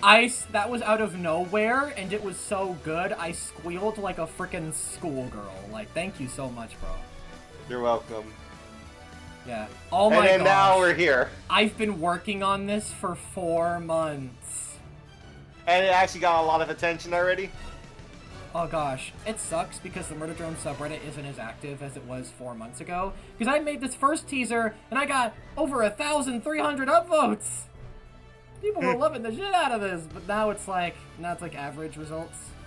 So yeah, but hey, maybe once we get like the whole thing done, it can actually get like a lot of views. I mean, hey, Murder Drone's intermission like 800K, and I'm producing something of similar effort, so like, yeah, give me a little piece of that pie, please. I'm begging. Just give me half, and I'm good. Give me a quarter, and I'm good.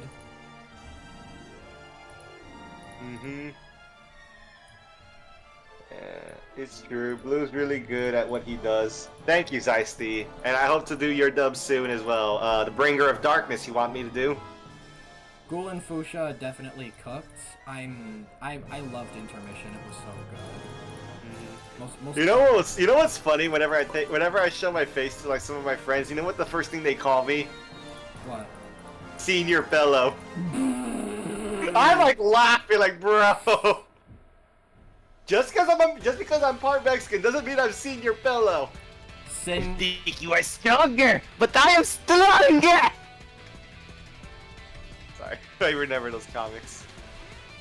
Those like little short animations. Hi, Menden Eldred. Hi. It's true, Blue's really good at what he does. Yeah, thank you, Zesty. Alright, that's it. Alright, what are your thoughts on this frame right here? The frame, just one less mongrel to strain my holy presence. Yeah, because he's very... Why do you sound like... He reminds me... I don't know why, but he sounds like Alexander Anderson from Alexander... From Hellsing. Yeah, he's kind of like that, though. He's a He's a combination of, like, Alexander Anderson, Adam, and, like, Jax, and along with just a little sprint of him thinking he's basically a product of God, which is something that doesn't get touched on much early on, but later on, he goes insane, bro. He goes insane. He gets so obsessed about the concept of him. So he's like the other version of insanity, but kind of like your version a little, I would say. He's like, he literally is going to get to a point where he sees himself as a god, and literally every other person is like a mongrel or a sheep worthy of cleansing. Like, he's basically yeah, pretty much. Alexander Anderson right there. He's losing his mind, bro. Yeah. I don't think Alexander Anderson is bad. I think he's doing the right thing. He just loves doing what he does. Yeah, he's a bit insane about it. So he's not a villain. In fact, he even caused Bradster, whatever that other, he freaking killed Bradster or whatever because he was insane. He was killing people in the village or whatever, having a whole different religious outlook. Maxwell. Yeah, Maxwell. Yeah. Yeah. Like, Alexander was definitely in his right to go for that. I would have done it too! I would have broken that glass too! To kill that asshole. Yes. Yeah.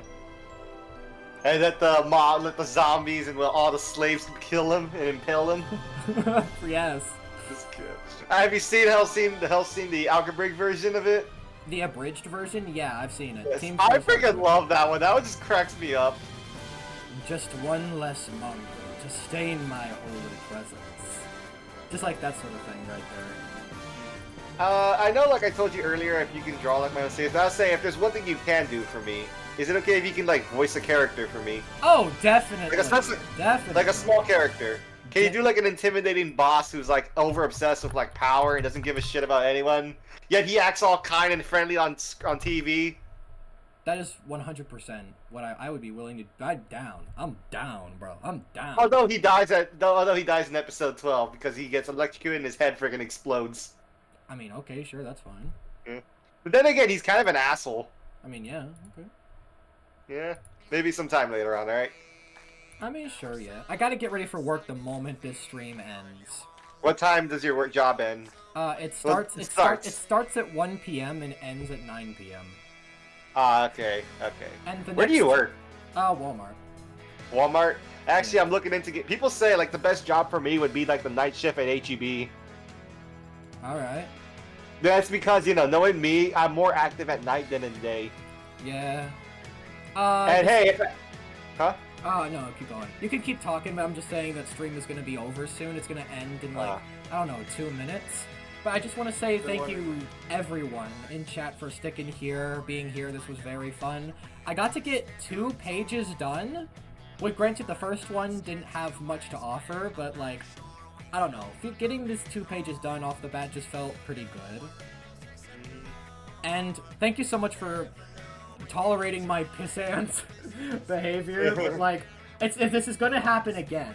This is gonna happen again when I'm streaming episode 8, so brace yourself. Good luck, man. Take care, bud, because I know you're gonna be yelling. I'm gonna be... You're gonna be pulling a nostalgia critic. I'm just saying, if I I'm just saying that if I ever get a webcam by that time, and you see me with, like, a bandaged hand, you're gonna know why. I'm just saying. Okay. Calm down. Just saying. You know... Okay, this sounds like a wrong joke to make, but, like, I was wondering, like, one time when I was hanging out with my friends, and then he was talking to, like, this guy, he just says, why is your arm more buffed up than the other one? I did not even know. When he said that, I was like, bruh, I think we already know. I was dragging off. Bruh. No. But yeah, chat, what are your thoughts on this frame? Because honestly, I'm kind of miffed on how this turned out. Because I was expecting something different. at least we got to talk a lot, you know? Yeah. I'm gonna revisit... If you want, I could stream that comic again if you want. Just for, like, some of the people who didn't get to see it. Sure. If you want. Let me see. Actually, well, no, it's gonna be an upload later anyway. Chat, we have we have a dubbed scene. Actually, hello, Mandy Foxy. We have a dubbed scene that played earlier in the stream. You can rewind if you want to see it, but we will be uploading it as a video on this channel soon. It's probably going to be tomorrow or the next day. I kind of want to do a premiere thing similar to what you did. Yeah. Well, other than that, is it okay if I just upload like a little short of like that scene from like that comic? You can make a short about it. After you're done, after you upload it. But after I upload it, yeah. All right. It'd be the opposite of like beforehand, because you upload it first on your channel, then I made a short about it, so we can do the opposite, sure. Yeah. There's another comic that I also want to make called it was called Tessa's Death, where you know, remember what Sin told Tessa, like, I will not discard you? Dude, like, okay, how I'm going to handle Sin's death is going to be revealed in this first part, but I'm not going to reveal what happened. It's literally going to be a surprise. It's literally going to be a surprise, and I think it's going to catch a lot of people off guard. Someone says your artwork looks sexy. Oh gosh. Okay, thank you, Mike.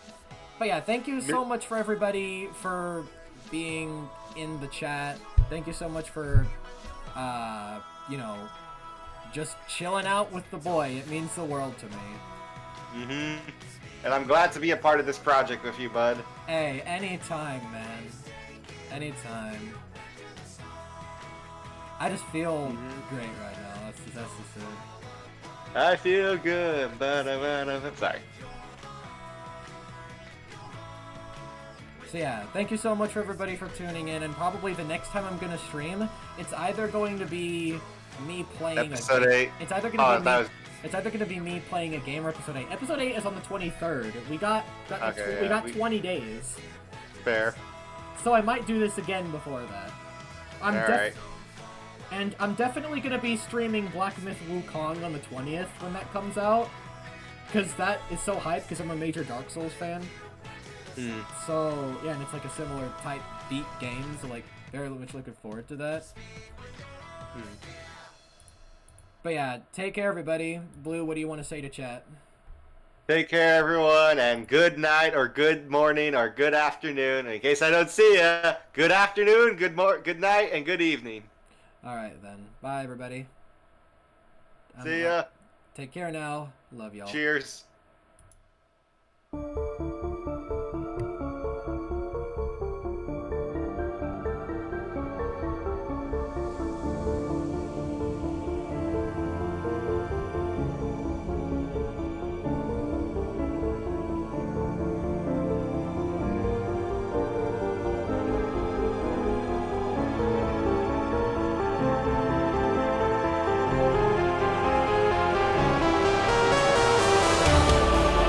The One Piece is real!